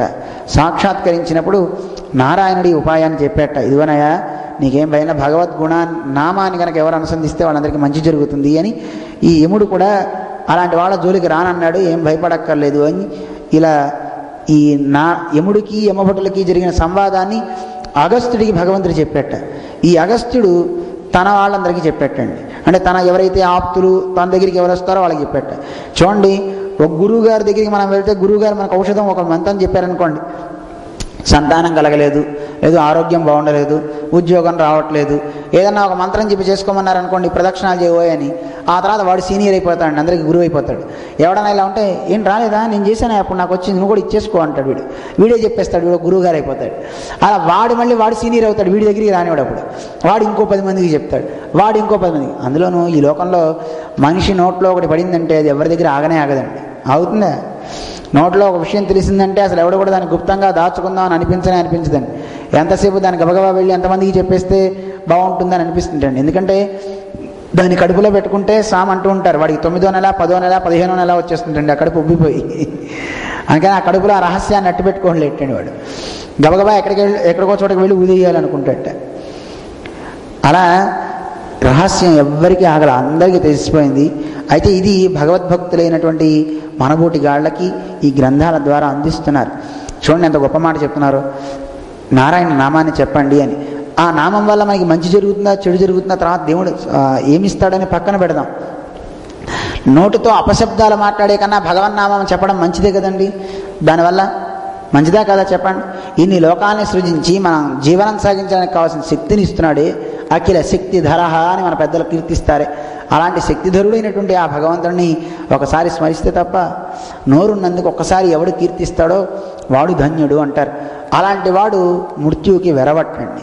మృత్యు వచ్చినా తీసుకెళ్ళిపో అంటట. భగవన్నామాన్ని నిత్యం స్మరించేవాడు దేనికి భయపడడు అంటారు. అలా అజామీడ ఉపాఖ్యానాన్ని మనకి చెప్తూ ఉంటారనమాట. చాలా అందమైన కథ ఈ కథ. మనందరం విన్నాం, వింటూనే ఉంటాం, కానీ దీన్ని ఆ నామాన్ని మాత్రం చెయ్యం. వింటాం ఒకటే కాకుండా దాన్ని మనం మనస్సులో పెట్టుకొని నిరంతరం ఆ భగవన్నామాన్ని ఏదో క్షణంలో చక్కగా 1 గంట సేపు అరగంట సేపు చాంటింగ్ చేయమని చెప్తుంటారు. చూడండి, జపం చేయండి అంటారు. ఎందుకు జపం? అదేదో ఫలాన్ని ఇస్తుందని జపం కాదండి. అవసాన కాలంలో మన నోటి వెంట ఆ నామం రావాలి. ఏ క్షణంలో అయినా మన నోటి నుంచి ఆ నామం రావాలి. అలా ఆ నామం వచ్చేటువంటి స్థితిలో మనం తయారవ్వాలంటే చక్కగా ఎప్పుడు ఆ నామాన్ని చెప్తూ ఉండండి. ఇటు వింటున్నా ప్రవచనం నారాయణాయ చెప్పుకోవచ్చు, నమో భగవతే వాసుదేవాయ చెప్పుకోవచ్చు, ఇదేనా ఒక నామాన్ని చెప్పుకోవచ్చు కదా నారాయణ. ఆ నామానుసంధానం మనల్ని మంచిగా పవిత్రంగా తీర్చిదిద్దుతుంది. అందుకేనేమో బహుశా స్వామివారు ఆ యముడు చెప్పిన రహస్యాన్ని బాగా మనసులో పెట్టుకొని, అదే పేరు కలిగిన వారు కదండి మన జీయస్వామి కదా నారాయణ అని, అందరినీ ఆ నారాయణనామం అనేయండి అని నిరంతరం జై శ్రీమన్నారాయణ అని నామాన్ని మనందరి చేత అనిపిస్తున్నారు, మనందరం తరించడానికి వీలుగా. ఎంత గొప్పదండి. ఈ అజామీరుడు కూడా అనుకున్నట్ట, నిజానికి అజామీరుడు కర్మభ్రష్టుడైనప్పటికీ కూడా ఆ సమయంలో నారాయణ నామం ఉచ్చరించి ఆ పిల్లవాడికి ఆ పేరు పెట్టుకుంటానికి గల కారణం ఏమిటి?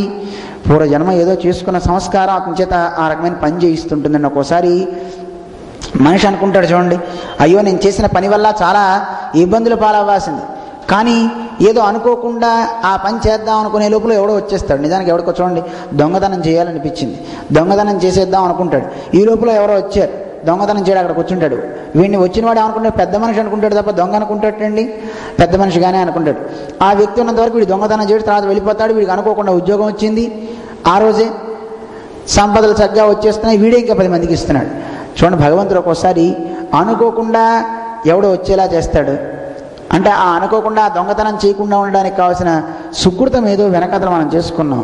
సుకృతం అంటే భగవంతుని యొక్క దృష్టే, ఆయన అనుగ్రహం మన మీద పడి తప్పులు చేయకుండా చేద్దాం అనుకునే సమయంలో కూడా దాని నుంచి మనం మారేలాగా మనం తీర్చిదిద్దుతుంది ఆ భగవత్ కటాక్షం అన్నమాట. అటువంటిది అలా మనకి ఈ అజామీలోపాఖ్యానాన్ని చెప్తారు. ఆ తర్వాత మనకి ప్రాచీన బరిహి అని మనం చెప్పుకున్నాం మొన్న. ప్రచేతసులని ఈయన కొంతమంది 10 మంది సంతానం కలిగారని చెప్పుకున్నాం. ఆయన యొక్క వృత్తాంతాన్ని కూడా చెప్తారు ఇక్కడ. వాళ్ళు కూడా రుద్రుడు గీత చెప్పాడు, రుద్రగీత అని. అంటే సాక్షాత్తు విష్ణువే గొప్ప దైవం అని చెప్పిన తర్వాత వీళ్ళంతా సముద్రంలోకి వెళ్ళిపోయి 10,000 సంవత్సరాలు తపస్సులు చేసుకున్నట్టండి. ఆ తర్వాత సృష్టి చేద్దామని బయటకు వచ్చి చూస్తే మొత్తం అంతా చెట్లు పెరిగిపోయినట్టు. అదేమిటి ఇలా చెట్లు పెరిగిపోయినాయి, మేమేమో సంతానాన్ని పెడదాం అనుకుంటే ఈ భూమి మీద విరిగిపోతే ఎలా అని వాళ్ళ యొక్క తపో అగ్ని చేత వాటిని మొత్తం దగ్ధం చేయడం మొదలుపెట్టారట. మరి ఓషధులకి అధిపతి చంద్రుడు కనుక చంద్రుడు వాళ్ళకి సాక్షాత్కరించి, నాయన ఇది తప్పు, ఇది చేయకండి, ఇది సాక్షాత్ భగవంతుడే ఈ లోకంలో అందరి కోసం సృజించాడు వీటన్నిటినీ. దేవతలకి పితృదేవతలకి దేవతలకి సమర్పించడానికి కావాల్సినటువంటి శక్తి ఈ ఓషధుల వల్ల వస్తుంది. ఇదంతా వాళ్ళకి యజ్ఞాదుల ద్వారా వాటి ద్వారా సమర్పించడానికి వీలవుతుంది కనుక వీటిని నాశనం చేయకండి. అది దేవతలకి సమర్పిస్తూ శేషంగా భక్తులంతా అంటే లోకంలో ఉన్న వాళ్ళంతా జీవులంతా దీన్ని ఆరగించాలి, తినాలి. లోకంలో మనిషి బతకాలంటే చెట్లు లేకపోతే ఎలా బతుకుతాడండి? అందువల్ల ఈ చెట్లు ఉండాలి అని వాళ్ళు ఈ చంద్రుడు వాళ్ళని శాంతింపజేసి అలా చేయొద్దని చెప్తాడు.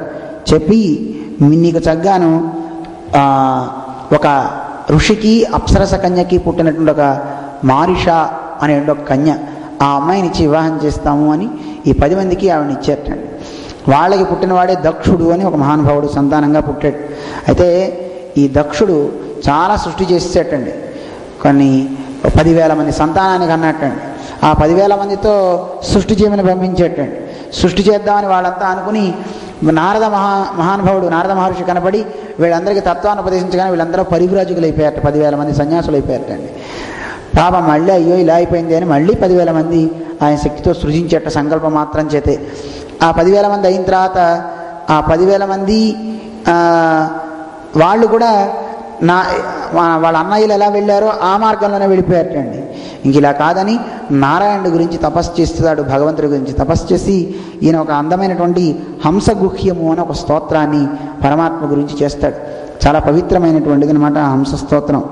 ఆ స్తోత్రాన్ని చేస్తూ ఉన్న తర్వాత నాయన నువ్వు ఇలా సృజించడం కాదు, నువ్వు సృష్టి చెయ్యాలి అనుకుంటే నీ సంకల్పంతో నువ్వు చేయకూడదయా, నీకు ఒక భార్య కావాలి, నీకు పలానా చోట ఒక కన్యకు ఉంది అశక్తిని అని పంచజనుని యొక్క కుమార్తె, ఆ అమ్మాయిని నువ్వు చక్కగా వివాహం చేసుకో, వాళ్ళ వల్ల నువ్వు సంతానాన్ని కలు అని చెప్పిన తర్వాత ఈయన దక్షుడే ఒక 90 మంది కన్యకల్ని కంటాడు ఆడపిల్లంది.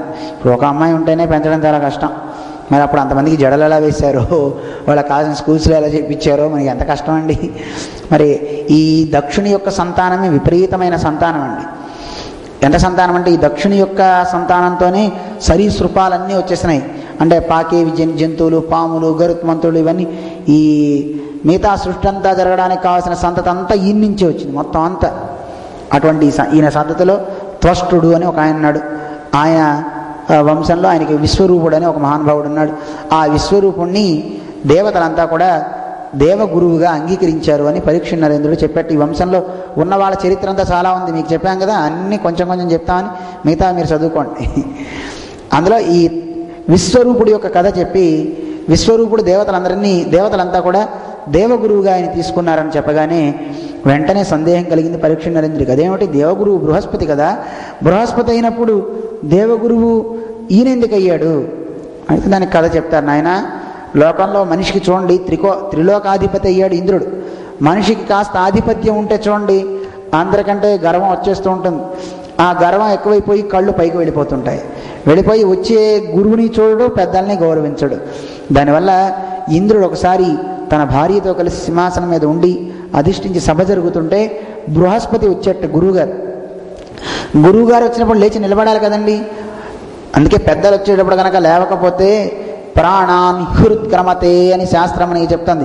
ప్రాణాలు ఎగిరిపోతాయట, మన ఆయుష్ తగ్గుతుంది అని చెప్తారు. అంటే వయస్సు చేత పెద్దలకి గౌరవం ఇవ్వాలి, అలాగే జ్ఞానం చేత పెద్దలకి గౌరవం ఇవ్వాలి. సిరుమా మనిషిరాయ్ ఇంగే ఆండార్ అని మనకి పెద్దలు చెప్తూ ఉంటారు. సిరుమా మనిషిరాయ్ అని జ్ఞానం చేత పెద్దవాళ్ళటండి. అంటే వయస్సులో చిన్నైనా జ్ఞానంలో పెద్ద అయితే వాడికి గౌరవం ఇస్తాం, వయస్సు చేత గొప్పవాడైనా పెద్దవాడైన వాడికి కూడా గౌరవం ఇవ్వాలి.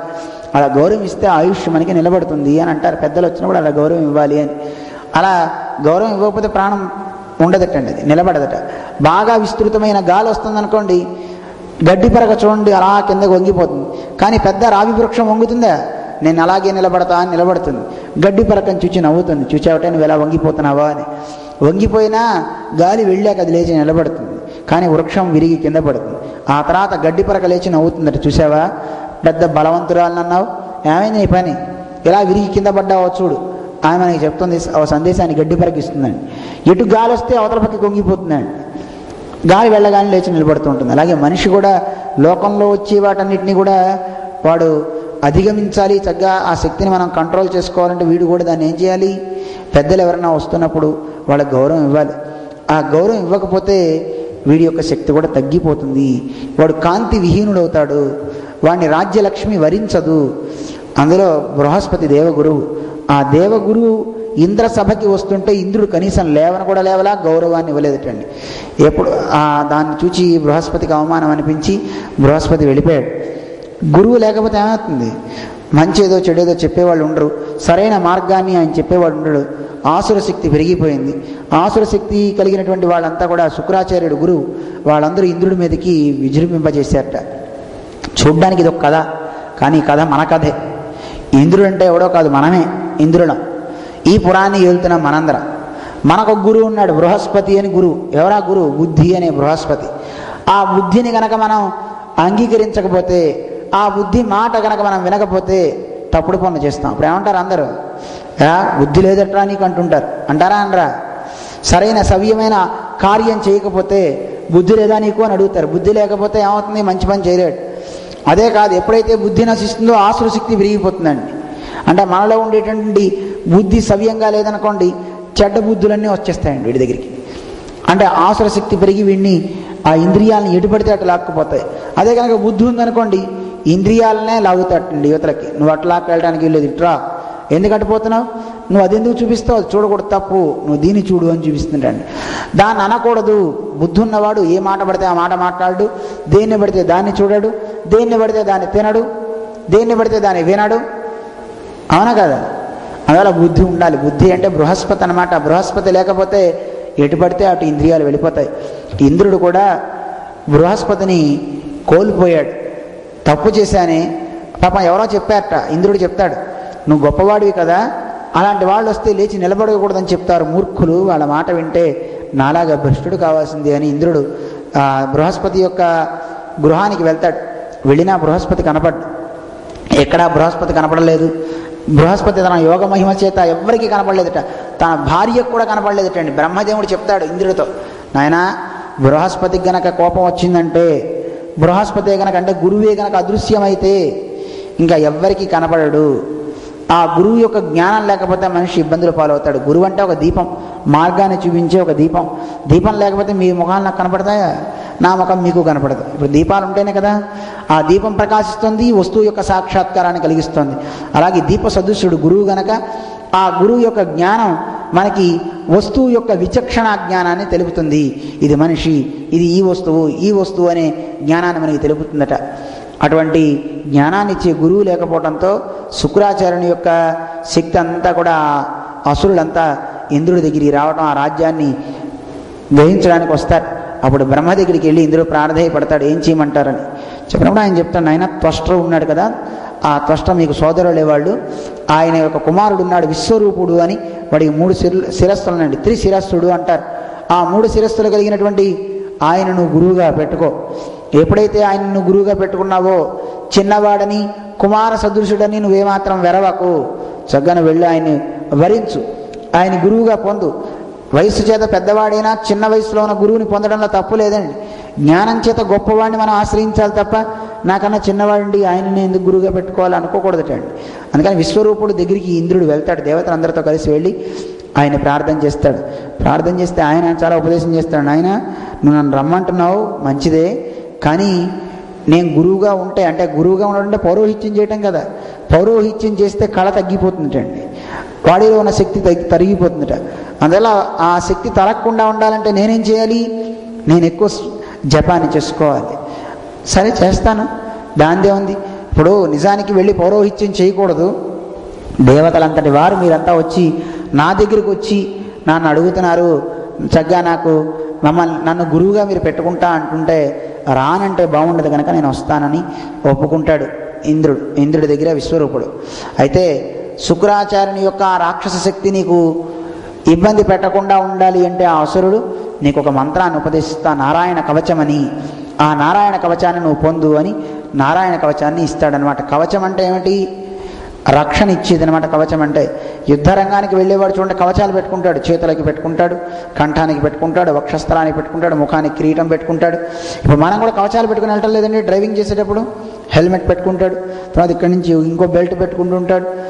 ఈరోజు మన వాళ్ళు ఎక్కడికో వెళ్ళారండి, పడవల్లో వెళ్ళేవాళ్ళు చూడండి, ఆ వెళ్ళే వాళ్ళకి కూడా జాకెట్స్ ఇస్తారు, సేఫ్ జాకెట్స్ ఇస్తారు, పైన ఒక హెల్మెట్ ఇస్తారు. మీరు బదరికాశ్రమం దగ్గర కింద అలకనంద ఉంటుంది, అక్కడికి వెళ్ళి చూస్తే మీకు తెలుస్తుంది హరిద్వార్లో ఆ పైనుంచి రాఫ్టింగ్ చేసి వచ్చే వాళ్ళందరికీ కూడా వేరే విచిత్ర వేషధారణ వేస్తాడు. మన బట్టలు కాదండి, వాడిచ్చే డ్రెస్ వేసుకోవాలి. అవి వేసుకుంటే కనుక నీళ్ళల్లో పడిపోయినా తేలుతాంటండి. అలాంటి దేహం వస్తాడు మనకి. వాళ్ళు అక్కడ పైన రాళ్ళు తగలకుండా పైన మనకి ఇది ఇస్తాడు. ఒకవేళ కింద పడిపోతే కొండరాళ్ళు బుర్రలు పగలకుండా సేఫ్ జాకెట్ అనమాట. అలాగే కవచం అంటే నీకు ప్రాకృతంగా కనబడి ఇవి కావు, అప్రాకృతంగా కనపడిన ఒక దుష్ట శక్తులు కావచ్చు, ఆసుర శక్తులు కావచ్చు, నిన్ను వచ్చి నిన్ను అధపాతాళానికి నెట్టకుండా ఉండడానికి కావాల్సిన శక్తిని ఇచ్చేటటువంటి కవచమయ్యా ఇది. కవచాన్ని వేసుకున్న యుద్ధ రంగంలోకి వెళ్ళిన వాడికి ఎలా అయితే బుల్లెట్ ప్రూఫ్ ఉంటుందో, తుపాకీ పెట్టి కాల్చినా తుపాకీ తగలదటండి బుల్లెట్ ప్రూఫ్ ఉంటే. ఎంత విచిత్రం అండి, ఎంత మాయ అండి అది, అవునా కదా? మరి ఆ పక్క గుండు పేలిస్తే అది పక్కకి వెళ్తుందో ఎటు వెళ్తుందో తెలియదు, కానీ అంటే వేసుకునే ఒక విచిత్రమైన వస్త్రమే. ఆ వస్త్రమే కాలిస్తే ఆ తుపాకీ మనకి తగలకుండా ఆ గుండె ఎటో వెళ్తుందనో ఏదో అంటుంటారు, మనకి ఎప్పుడు చూడలేదు కానీ అది ఏదైనా మొత్తానికి ఆ గుండె అయితే వచ్చి తగలదు వీడికి. అలా కవచం ఎలా అయితే కనుక నీకు వచ్చేటటువంటి శక్తిని పక్కనికి దుర్వినియోగం చేసేస్తుందో, దాన్ని నిర్వీర్యం చేస్తుందో, అలాగే మంత్రశక్తి కూడా ఆసుర శక్తిని నిర్వీర్యం చేస్తుంది. అందుకే మంత్రాన్ని ఎప్పుడు మననం చేయాలి. మంత్ర అంటే అర్థం త్రా రక్షించేది. ఎవరిని రక్షిస్తుంది? మననా త్రాయతేతి మంత్ర అంటారు. మననం చేసిన వాడిని రక్షిస్తుంది మంత్రం. వస్త్ర అంటుంటాం కదండి, త్రా అంటే రక్షిస్తుంది, వస్ ఉండి రక్షిస్తుంది, పైన ఉండి చలి నుంచి ఎండ నుంచి అన్నిటి నుంచి కాపాడుతుంది వస్త్రం. అలాగే మంత్రం మననం చేసిన వాడిని రక్షిస్తుంటండి. అందులోనూ అటువంటి మంత్రాలు నీకు ఒకటి కాదు, రెండు కాదు, 3 చెప్తున్నా. ఆయన 3 మంత్రాలను ఉపదేశించట. ఈ 3 మంత్రాలు కూడా సృష్టికి ఆద్యం. వీటి వల్లే సృష్టి అంతా నడుస్తుంది. అటువంటి ఆ మంత్రాల యొక్క ప్రభావంతో ఉండే ఈ నారాయణ కవచం అని పేరు, దానికి పేరు. ఏంటి మనం వేసుకునే జాకెట్? నారాయణ కవచం. ఇది వేసుకుంటే ఏ ఆసుర శక్తి వాడి దగ్గరికి రాదట, ఏ జంతువుల యొక్క భయం వాడికి రాదట. మనకి అందుకే పొద్దున పూట రోజు బొట్టు పెట్టుకునేటప్పుడు కూడా ఒక స్తోత్రాలు ఉన్నాయండి, చదువుతారా మీరంతా? ఏమిటా స్తోత్రాలు? పురస్తాత్ కేశవ పాతు, తూర్పున నన్ను కేశవుడు రక్షించుగాక. పశ్చాత్ నారాయణ శంఖి, వెనక పక్క నారాయణుడి శంఖం పట్టుకుని ఆయుధాన్ని ధరించి నన్ను రక్షించుగాక. నీలజీమూత సన్నిభ, తర్వాత దక్షిణే గోవిందుడు దక్షిణం పక్క.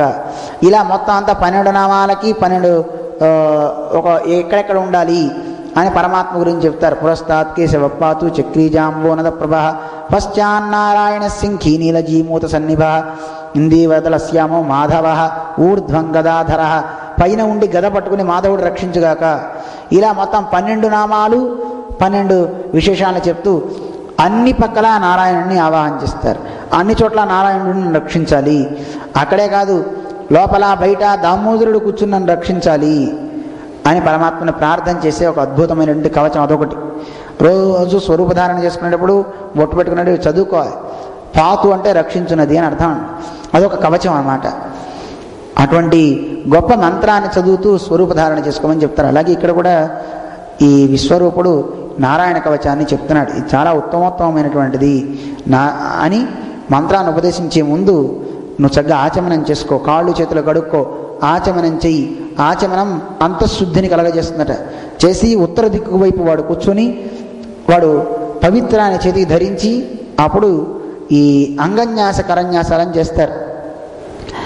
కవచం చేసేటప్పుడు మంత్రంలో ఉండే ఒక్కొక్క అక్షరాన్ని శరీర మంత్రం చేసుకుంటాడు. ఎందుకంటే ఇప్పుడు చూడండి, నా దేవో దేవమర్చయేతని, దేవుడు కానివాడు దేవుడిని ఆరాధించలేట.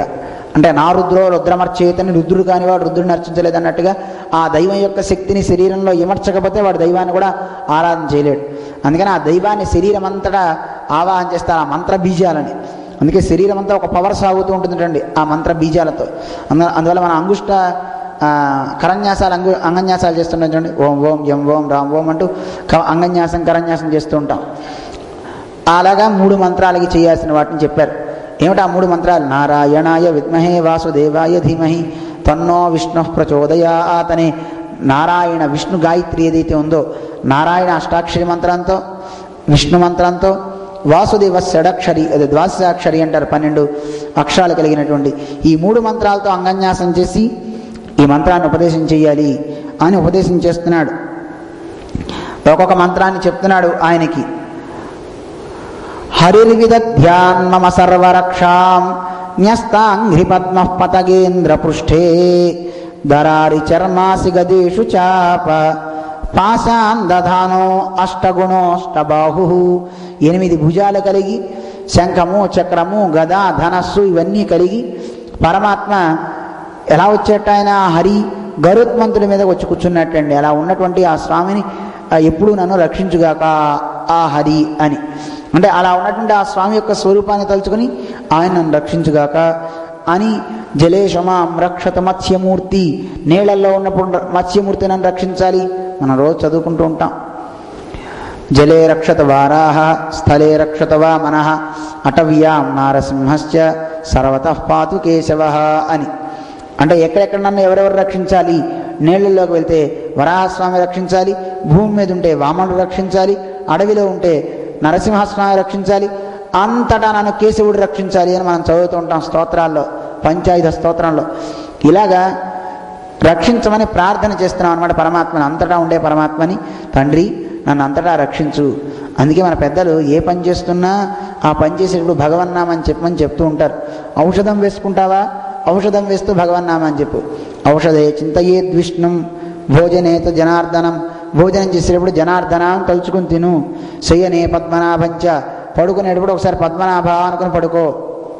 వివాహేచ ప్రజాపతిం, వివాహం జరిగేటప్పుడు ప్రజాపతిని తలుచుకో. యుద్ధే చక్రధరం దేవం, యుద్ధం జరిగేటప్పుడు చక్రధరుడైనటువంటి నారాయణ తలుచుకో. ప్రియురాల్ని కలుసుకునేటప్పుడు శ్రీధరం, నువ్వు భార్యాభర్తలు కలుసుకునేటప్పుడు శ్రీధర అనుకోవాలండి. అందువల్ల అలా ప్రియురాల్ని కలిసేటప్పుడు శ్రీధరం. దుస్వప్నే, చెడ్డ కళలు వచ్చాయా అప్పుడు నువ్వేం తలుచుకోవాలి? స్మర గోవిందం, గోవిందా అని తలుచుకో అని మనకి ఒక లిస్ట్ ఇచ్చేసింది.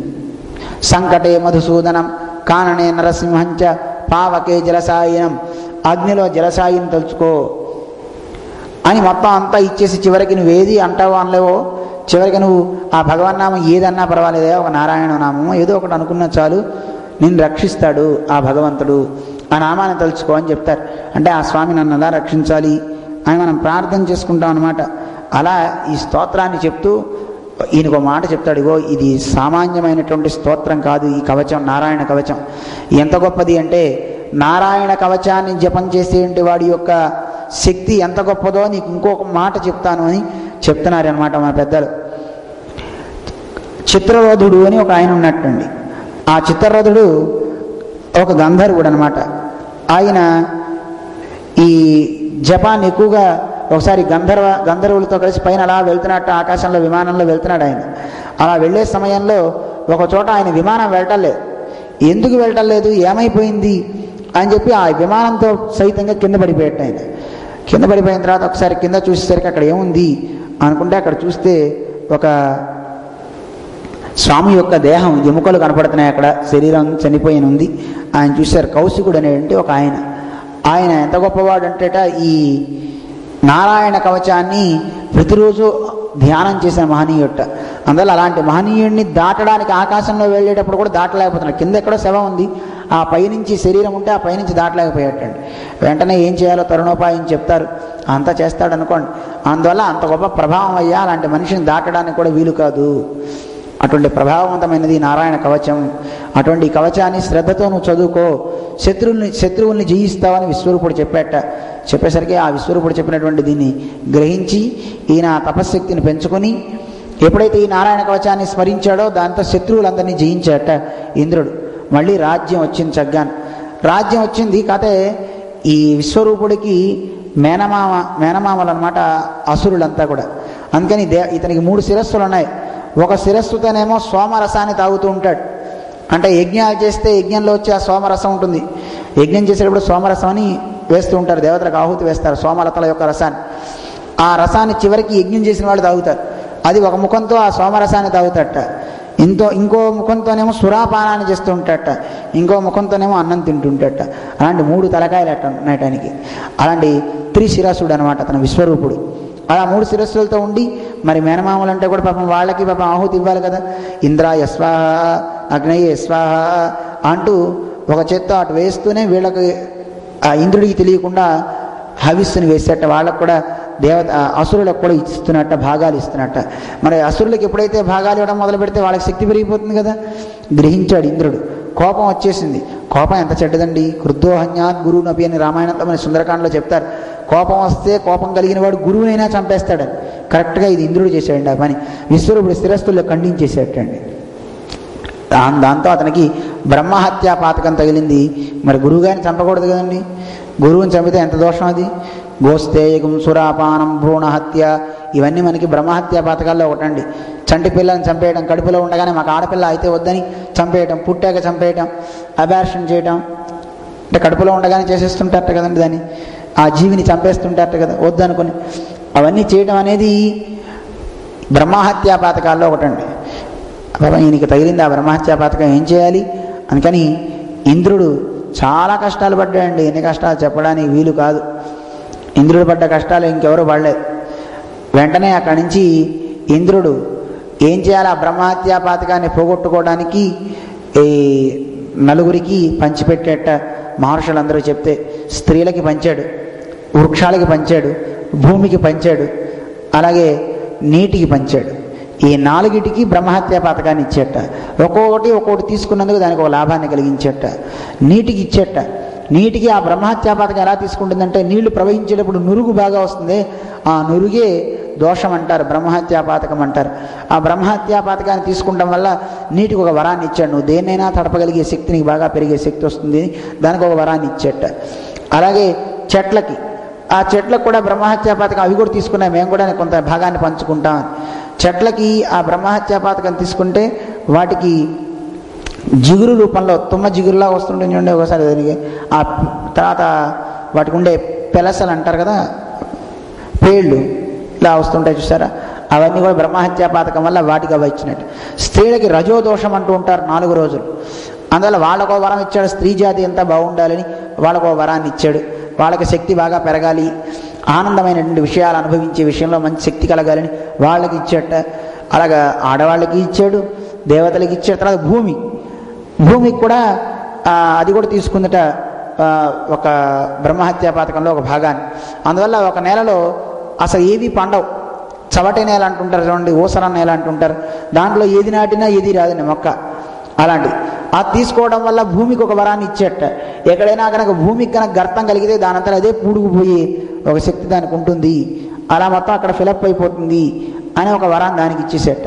ఇలా ఒక్కొక్క శక్తి ఒక్కొక్కళ్ళకి ఈ 4గురికి ఇచ్చాడు. విశ్వరూపుడు మళ్ళీ గురువు లేడు. ఎన్ని కష్టాలండి ఇదంతా. ఎన్ని కష్టాలు పడ్డానికి కారణం ఏంటో తెలిసిన? ఏమిటి కారణం? ఒక్క గురువు గారు వచ్చినప్పుడు లేవకపోవడం, బృహస్పతి గారు వచ్చినప్పుడు కనుక ఒక్కసారి లేచుంటే ఇన్ని కష్టాలు రావు కదా. ఈ విశ్వరూపుడిని చంపేవాడు కాదు కదా. ఇప్పుడేమో ఈ విశ్వరూపుడిని చంపడం వల్ల వాళ్ళ నాన్నకు కోపం వచ్చింది త్వష్ట్రకి. ఆయన ఒక పెద్ద యజ్ఞం చేశాడు, ఇంద్రుడిని చంపే కుమారుడు నాకు కలగాలి.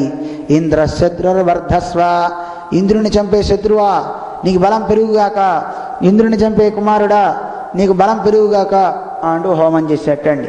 ఆ హోమం చేస్తూ స్వరం తప్పు పలికేటండి.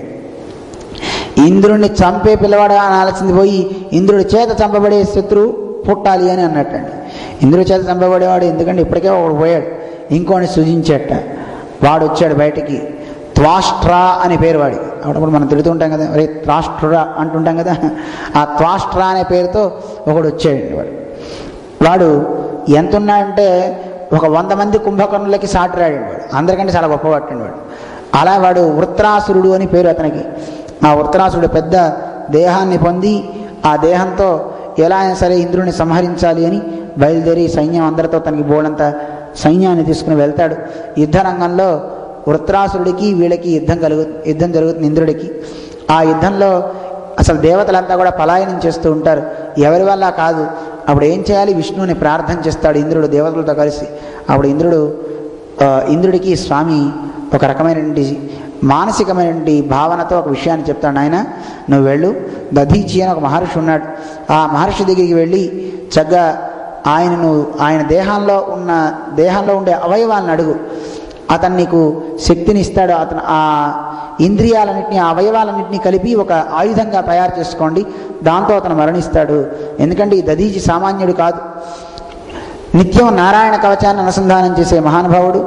మహర్షి కనుక తన దేహం మీద తనకు ఎప్పుడు మమత లేదు, తను ఎలాగూ పరమాత్మ కోసమే చేస్తున్నాడు కనుక అతను నా దగ్గరికి వస్తాడు, మీరు ఆయన వెళ్ళి అడగండి అని చెప్పాట. ఈ దధీచి ఎంత గొప్పవాడంటే అంతకుముందు ఇంద్రుడు వెళ్ళి అడిగేట, ఏమంటే నాకు బ్రహ్మ విద్యని చెప్పండి, నారాయణ కవచాన్ని బ్రహ్మ విద్యని చెప్పమని చెప్తే ఆయనట్టు అయ్యా ముందు నేను ఇప్పుడు అనుష్ఠానంలో ఉన్నాను, ఇంక అయ్యేంతవరకు చెప్పడానికి లేదు, అయినా ముందు నన్ను అశ్విని దేవతలు అడిగారు, వాళ్ళకి చెప్పిన తర్వాత మీకు మళ్ళీ చెప్తానన్నట్ట. అలా చెప్పడానికి వీల్లేదు, నేను ఇంద్రుణ్ణి, ఏ సురరాజుని, నాకు చెప్పకుండా ముందు వాళ్ళకి చెప్తే శిరస్సు తీసేస్తా అన్నట్టండి. సరే ఆ తర్వాత అశ్విని దేవతలు వచ్చారటండి. ఆ పదవికి ఉండే గర్వమో ఏమో తెలియదు కానీ ప్రతివాడిని శిరస్సు తీసేస్తా సరే ఈయన్ని కూడా పాపం అలా అనగానే సరే వాళ్ళు వచ్చారట అశ్విని దేవతలు. వాళ్ళు వచ్చి ఏమంటే మాకు ఉపదేశిస్తా అన్నారు కదా, మీ దీక్ష అయింది కదా, ఉపదేశిస్తారా అంటే ఆయన ఉపదేశిస్తా అన్నా కానీ నేను ఉపదేశం కనుక మీకు చేస్తే ఇంద్రుడు తల తీస్తా అన్నాడు. అంటే ఆయన తీసిన దానికి మేమే తీస్తాం తల అన్నారటండి. అంటే మీ తల ఇంద్రుడు తీసేస్తే మళ్ళీ పెట్టడానికి కుదరదు కనుక మీకు ఒక శిరస్సుని మేము అమరుస్తాం, అంటే ఒక గుర్రం ముఖాన్ని తీసుకొచ్చి పెట్టారు, ఈ తల తీసేసి పక్కన పెట్టి, ఇంద్రుడు ఈ తల తీసే కానీ మళ్ళీ ఈ తల మీకు పెట్టేస్తామని ఆపరేషన్ చేశారటండి. అశ్విని దేవతలు డాక్టర్లు కదండి, ఆ గుర్రం ముఖంతో ఈయన ఉపదేశం చేసేసట, ఇంద్రుడు వచ్చి శిరస్సు ఖండించాడు, మళ్ళీ ఆ తలకే పెట్టారటండి తీసుకొచ్చి. అలాంటి తపో నిష్ట కలిగిన మహనీయుడు అనమాట ఈయన దగ్గరికి వెళ్ళి అడిగారట మీ దేహం కావాలి అని. ఆయన అన్నట్టు ఏమయ్యా లోకంలో అందరూ దేన్ని అమితంగా ప్రేమిస్తారో తెలుసునా మీకు? నృదేహమాద్యం అని మనకు అంటుంటారే, మానవ దేహం రావడమే చాలా కష్టమే, అటువంటి మానవ దేహం ఏ దేహంలో ఎవడున్నా వాడి దేహాన్నే ఎక్కువ ప్రేమిస్తాడు తప్ప దానికంటే లోకంలో అమితమైన దాన్ని ఎవ్వరూ ప్రేమించరండి. ప్రేమిస్తారా? నాకు మా ఆవిడంటే ఇష్టం అండి, నా పిల్లోడంటే ఇష్టం అండి అంటాడు కానీ ఉత్తుత్తి మాటలు అవన్నీ. నిజంగా ఇష్టం అండి. ఒక ఆయన భార్యాభర్తలు ఇద్దరు కలిసి వెళ్తుంటే పాపం వాళ్ళు ఒక గుంటలో పడిపోయారటండి. ఆ గుంటలో నీళ్లు మోకాళ్ళలోతే ఉన్నాయి. పాపం భార్య పొట్టిగా ఉంది, పాపం మునిగిపోతుందని పైకెత్తి తీసుకెళ్దాం అనుకున్న పాపం నీళ్ళు ఎక్కువైపోయినాయి, నడుముల దాకా వచ్చేస్తున్నాయి, మోకాళ్ళ దాకా వచ్చేస్తున్నాయి, పైకి ఇంకా వక్షస్థలం కంఠం ముక్కు దాకా వచ్చే కానీ భార్య కింద కూర్చోబెట్టి వీడి పైకి ఎక్కేటండి. ఎంత ప్రేమ అండి వీడికి భార్య మీద. అప్పటిదాకా భార్యను రక్షిద్దాం అనుకున్నవాడు ఇప్పుడు భార్యను కిందకి ఉంచేసేసి ఆ భార్య మీద ఎక్కేసి పైకి లేచిపోదామని చూస్తున్నాడు వీడు. అంటే అన్నిటికంటే లోకంలో బాగా ప్రేమించేది ఎవరిని? దేహాన్ని. ఆ దేహానికి ఇబ్బంది కానంత వరకు ప్రతివాడిని ప్రేమిస్తాడు. ఆ దేహానికే ఇబ్బంది అనుకున్నప్పుడు మిగతా వాళ్ళందరినీ వదిలేస్తాడు. అంటే ఎంతో ప్రయత్నం చేసి మరీ తన శరీరాన్ని కాపాడుకోవాలని ఎవడైనా అనుకుంటాడే, అలాంటి శరీరాన్ని ఎవడైనా త్యాగం చేస్తాడయా అని అడిగేటండి. కాస్త వేరుగా మాట్లాడేట ఈయన దధీచి. మాట్లాడగానే ఈ దేవతలందరూ అయ్యో మీరు అలా కాదు, మీరు మహర్షులు, లోకం కోసం మీరు జీవనం సాగించేవారంటూ నీతి చక్కగా వాళ్ళు చెప్పడం జరుగుతుంది. సాక్షాత్ భగవంతుడే ఇలా చెప్పారు మీ దగ్గరికి వెళ్ళమని, అందుకోసం మీ దగ్గరికి వచ్చాము. మహర్షులకి మమత ఉండదు కదా, లోకం కోసం, లోకమంతా చక్కగా బాగుపడడం కోసం అని మీ దేహాన్ని త్యాగం చేస్తున్నారైనా దేహం వేరు మీరు వేరు కదా. మీకు కావాల్సింది ఏమిటి? మిమ్మల్ని ఇప్పుడు లోకల ఆత్మ బాగుపడాలని కోరుకుంటాం. దేహం ఎలాగో వదిలేస్తే అది పశుపక్ష్యాదులు ఏవో వాటికి ఆహారం అవ్వాల్సిందే, లేకపోతే దగ్ధం చేస్తే దానికి అవ్వాల్సిందే, లేకపోతే భూమిలో పాతి పెడితే అది కూడా మట్టిలో కలిసిపోవాల్సిందే. దేనికో దానికి ఇది వృధా అయిపోయేదే కదా, ఇది దేవతా కార్యం కోసం చక్కగా ఉపయోగపడితే మంచిది కదా అని అడిగితే అప్పుడు మహర్షి చెప్తాడు, ఆయన మిమ్మల్ని పరీక్ష చేయడానికి ఉరికినే అన్నాను, మళ్ళీ కోపం వచ్చి ఏమైనా చేస్తారేమో చూద్దాం అనుకున్నాడు ఈయన. పాపం మీరు పరీక్షలు నెగ్గారు, మీకు నేను నా శరీరాన్ని ఇస్తాను. యోగాగ్నితో తన శరీరాన్ని వదిలిపెట్టి తాను బయటికి వెళ్తాడు, పరమాత్మలో కలుస్తారు. ఆ శరీరాన్ని తీసుకెళ్ళి మయుడికి ఇస్తారు. ఆ మయుడి ఈ శరీరాన్ని మొత్తాన్ని చక్కగాను వెన్నుముక అని చెప్పారు, అవయవాలు చెప్తారు, రెండు ఉన్నాయి మనకి పాట. ఆ అవయవాల్లో ఉన్న వాటన్నిటినీ తీసుకుని దాన్ని వజ్రాయుధం కింద తయారు చేస్తాడట అతను విశ్వకర్మ. ఆ విశ్వకర్మ దీన్ని వజ్రాయుధంగా తయారు చేశారు. ఆయన శరీరంలో ఉండే అవయవాలు కేవలం వెన్నుముక ఒకటే కాదు, శరీరంలో ఉండే అన్ని అవయవాలని కలిపి వజ్రాయుధంగా చేసి ఆయనకి ఇచ్చారట. ఆ వజ్రాయుధం చాలా శక్తి తుల్యమైనది. నారాయణ కవచాన్ని చక్కగా అనుష్ఠానం చేసినటువంటి మహనీయుని యొక్క శరీర అవయవాలు కనుక అది ఆ ఆయుధాన్ని పట్టుకుని వృత్రాసురుడి మీద చంపడానికి వెళ్తాడు. ఆ వృత్రాసురుడి దగ్గరికి వెళ్ళిన తర్వాత వృత్రాసురుడు కూడా తనకి తెలిసిపోయింది తనకి మరణం ఆసన్నమైందని. ఎందుకంటే వచ్చినవాడు ఇంద్రుడైనా ఇదివరకటికి ఇప్పటికీ ఒక తేజస్సు తనలో పరిజ్వరిల్లుతోంది, దీదీప్యమానం అవుతుంది. ఎందుకంటే చూడండి, మన దగ్గర ఏవీ లేకపోతే భయపడుతూ ఉంటాం, కానీ మన దగ్గర మంచి మంచి ఆయుధాలు ఉన్నాయనుకోండి, ఎంత పెద్దవాడు వచ్చినా సరే భయపడకుండా ఏదైనా చేయడానికి మనలో ఒక ధైర్యాన్ని చూపుతూ ఉంటాం. అలా ధైర్యంతో వచ్చి ఇంద్రుడిని చూచి చాలా భయంకరమైన ఆకృతి కలిగిన వాడు కదా ఈ వృత్రాసురుడు. తన చేతిలో ఉన్నటువంటి ఆ శూలాన్ని మోదుతూ ఒక మాట అన్నట్ట, నువ్వు నన్ను చంపగలుగుతావు, నువ్వు నన్ను చంపేస్తావని నాకు తెలుసును, అయినా చూడు ఈ జీవితం అనేది ఎంత చదరంగమో, నువ్వు నన్ను చంపేస్తావని తెలిసినా నిన్ను కొట్టకుండా ఆపట్లేదు చూడు, అయినా సరే నేను చంపడానికి నీ మీదకి ఒక ఆయుధాన్ని, ఒక పరిగని నేను నీ మీదకి ప్రహరణం చేస్తున్నాను, నిన్ను కొడుతున్నానని ఆయుధాన్ని విసురుతాడు. ఆ ఆయుధం దెబ్బ తగులుతుంది, ఇంద్రుడి చేతిలోంచి వజ్రాయుధం కూడా జారి కింద పడిపోతుందట. సిగ్గుపడతాడు ఇంద్రుడు వజ్రాయుధం తీసుకోవడానికి. ఆ వృత్రాసురుడు చెప్తాడు, ఏమయ్యా తీసుకో పర్వాలేదు అని, ఆయుధాన్ని తీసుకోమని తనే చెప్తూ చాలా అందమైన మాటలు భగవంతుని తత్వం గురించి చెప్తూ భగవంతుని ప్రార్థన చేస్తాట ఆయన వృత్రాసురుడు. ననాకపృష్టం నచపారమేష్ఠ్యం, నాయన హే నారాయణ, నాకు నాకపృష్టం, నాకమంటే స్వర్గం, నాకు స్వర్గం మీద ఆశ లేదు, నేను ఆ స్వర్గలోకానికి వెళ్ళేసి అక్కడ ఏవో భోగాలు ఆశ్రయించాలని నాకు లేదు. ఎందుకంటే మన పెద్దలంతా కూడా పరాశర భట్టరు అనే మహానుభావులు కూడా భగవంతుడి దగ్గర ప్రార్థన చేస్తారు, నాకు ఈ లోకం మీద ఏదో నజాతు పీతామృత మూర్ఛితానా నాకౌకసాం నందన వాటికాసు, స్వర్గలోకాలకు వెళ్ళేసి అక్కడేదో పానీయాలని తాగేసి ఆ నందనవనాల్లో విహరించాలని నాకు లేదు. రంగేశ్వర, మరేం కావాలని కోరుకుంటున్నావు అని అడిగితే, రంగేశ్వర త్వత్పురం ఆశ్రితానా, నీ పురాన్ని ఆశ్రయిస్తున్నా, శ్రీరంగ క్షేత్రాన్ని. ఆ క్షేత్రంలో నన్ను ఒక మానవ దేహం రాకపోయినా పర్వాలేదు, అధ్యాసునాం అన్యతమో భవేయం, ఒక సునక జన్మైనా ఇవి నాకు చాలు, కుక్క కానీ ఊళ్ళో తిరిగినా చాలన్నట్ట భట్రవారు. అందువల్ల మహానుభావులైన భక్తులు ఎప్పుడు కూడా ఉత్తమమైన దేహాలు కావాలని కోరుకోరు. చూడండి, మానవుడు ఏమనుకుంటాడు, దిదే విశది మానుష, మనిషి ఏమనుకుంటాడంటేట నేను ఇంతకంటే అంటే ఇప్పుడు చూడండి, బాగా దరిద్రుడు లక్షాధికారి అవ్వాలని కోరుకుంటాట, లక్షాధికారి కోటీశ్వరుడు అవ్వాలని కోరుకుంటాట, కోటీశ్వరుడు ఇంకా బాగా పెద్దవాడిని అవ్వాలని కోరుకుంటాడు, బాగా అన్ని రాష్ట్రాలకి ప్రపంచాలకు కూడా అధినేత అయిన వాడు పోనీ అక్కడితో తృప్తిగా ఉంటుంది, వాడు ఇంకా వ్యాపారం చేసేదో సంపాదిద్దాం అనుకుంటాడు.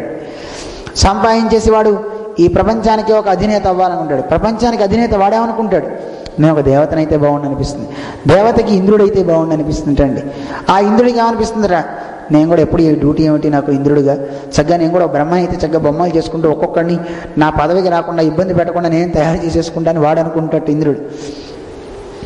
బ్రహ్మ అనుకుంటాట అందరూ నన్నే తిట్టుకుంటారు, ఏమిటయా అయ్యయ్యో బ్రహ్మయ్యా ఎంత పని చేసావయ్యా అని, అంటే నాకెందుకు వచ్చింది ఈ డ్యూటీ, చక్కగా లయకారకుడి పని బెస్ట్, అందరినీ తీసుకుపోతూ ఉంటాడని. ఆయన అన్నట్టే శివుడు లయకారకుడు అన్నట్టు, అమ్మో నా పని నాకు చాలా కష్టం, అందరినీ తీసుకుపోతుంటే ప్రతివాడు ఏమంటాడు, దిక్కుమాన దేవుడు మా పిల్లవాడినే తీసుకెళ్ళాలా అని ప్రతివాడు. చూడండి భలే తిట్టుకుంటారండి మృత్యుని. ఒక ఆవిడ అలాగే తిట్టుకుందంటండి, ఒక పసిపిల్లవాడు చనిపోయాడని అందరూ ఏడుస్తుంటే 99 ఏళ్ళు ఉంటాయి ముసలమ్మకి, ఆవిడ ఏడ్చి ఎంత పని చేశాడు దేవుడు, పాడు దేవుడు అని కనీసం నా దగ్గరికి వచ్చి నన్నన్నా తీసుకుపోవచ్చు కదా అని అనగానే ఆ మృత్యుదేవత కనపడిందట, మా అమ్మ వస్తావా అని. ఎందుకు నాయన, అదేమిటమ్మా వస్తా అన్నావు కదా, నేను వస్తా అంది అక్కడే కాదు, నేను ఏదో అడుగుదాం అనుకున్నా, తర్వాత గుర్తొచ్చినప్పుడు చెప్తా వెళ్ళరా అందటండి, అని తప్ప నన్ను తీసుకోబోమని నేను అడగలేదు అందట. అంటే ప్రతి వాళ్ళు ఎంతసేపు దేనికోసం చూస్తుంటారు, దేవుడిని ఏదో రకంగా తిట్టాలని పాపం తిడుతుంటారు, మృత్యుదేవతని తిట్టేవాళ్ళేట. అందువల్ల లయకారకుడు అనుకున్నట్ట నాకొద్దు ఈ లయకారకుడిని, మరి ఏం కావాలని కోరుకుంటున్నావు నువ్వు, చక్కగా విష్ణులోకంలో ఉండే ఆ దేవతలు ఉంటారు చూడండి, నిత్యశూలులు అంటారు, వాళ్ళు చక్కగా అక్కడ ఉండేసి ఈ తిట్లు వాళ్ళకే ఉండవు, అక్కడ కూర్చొని చక్కగా. కానీ విచిత్రం చూడండి, ఎవరు కూడా పరమాత్మ అవ్వాలని కోరుకోవట్లేదండి. బ్రహ్మ కానీ రుద్రుడు కానీ వీళ్ళంతా ఏం కోరుకుంటున్నారు, బ్రహ్మగారు రుద్రుడైతే బాగున్నాయి, రుద్రుడు ఏమనుకుంటున్నాడు, నిత్యసూర్యుల్లాగా దేవతల దగ్గర అక్కడ ఉండి వైకుంఠంలో ఉండి ఆ దేవుని యొక్క రూపం చూస్తే బాగుండు అనిపిస్తుందండి.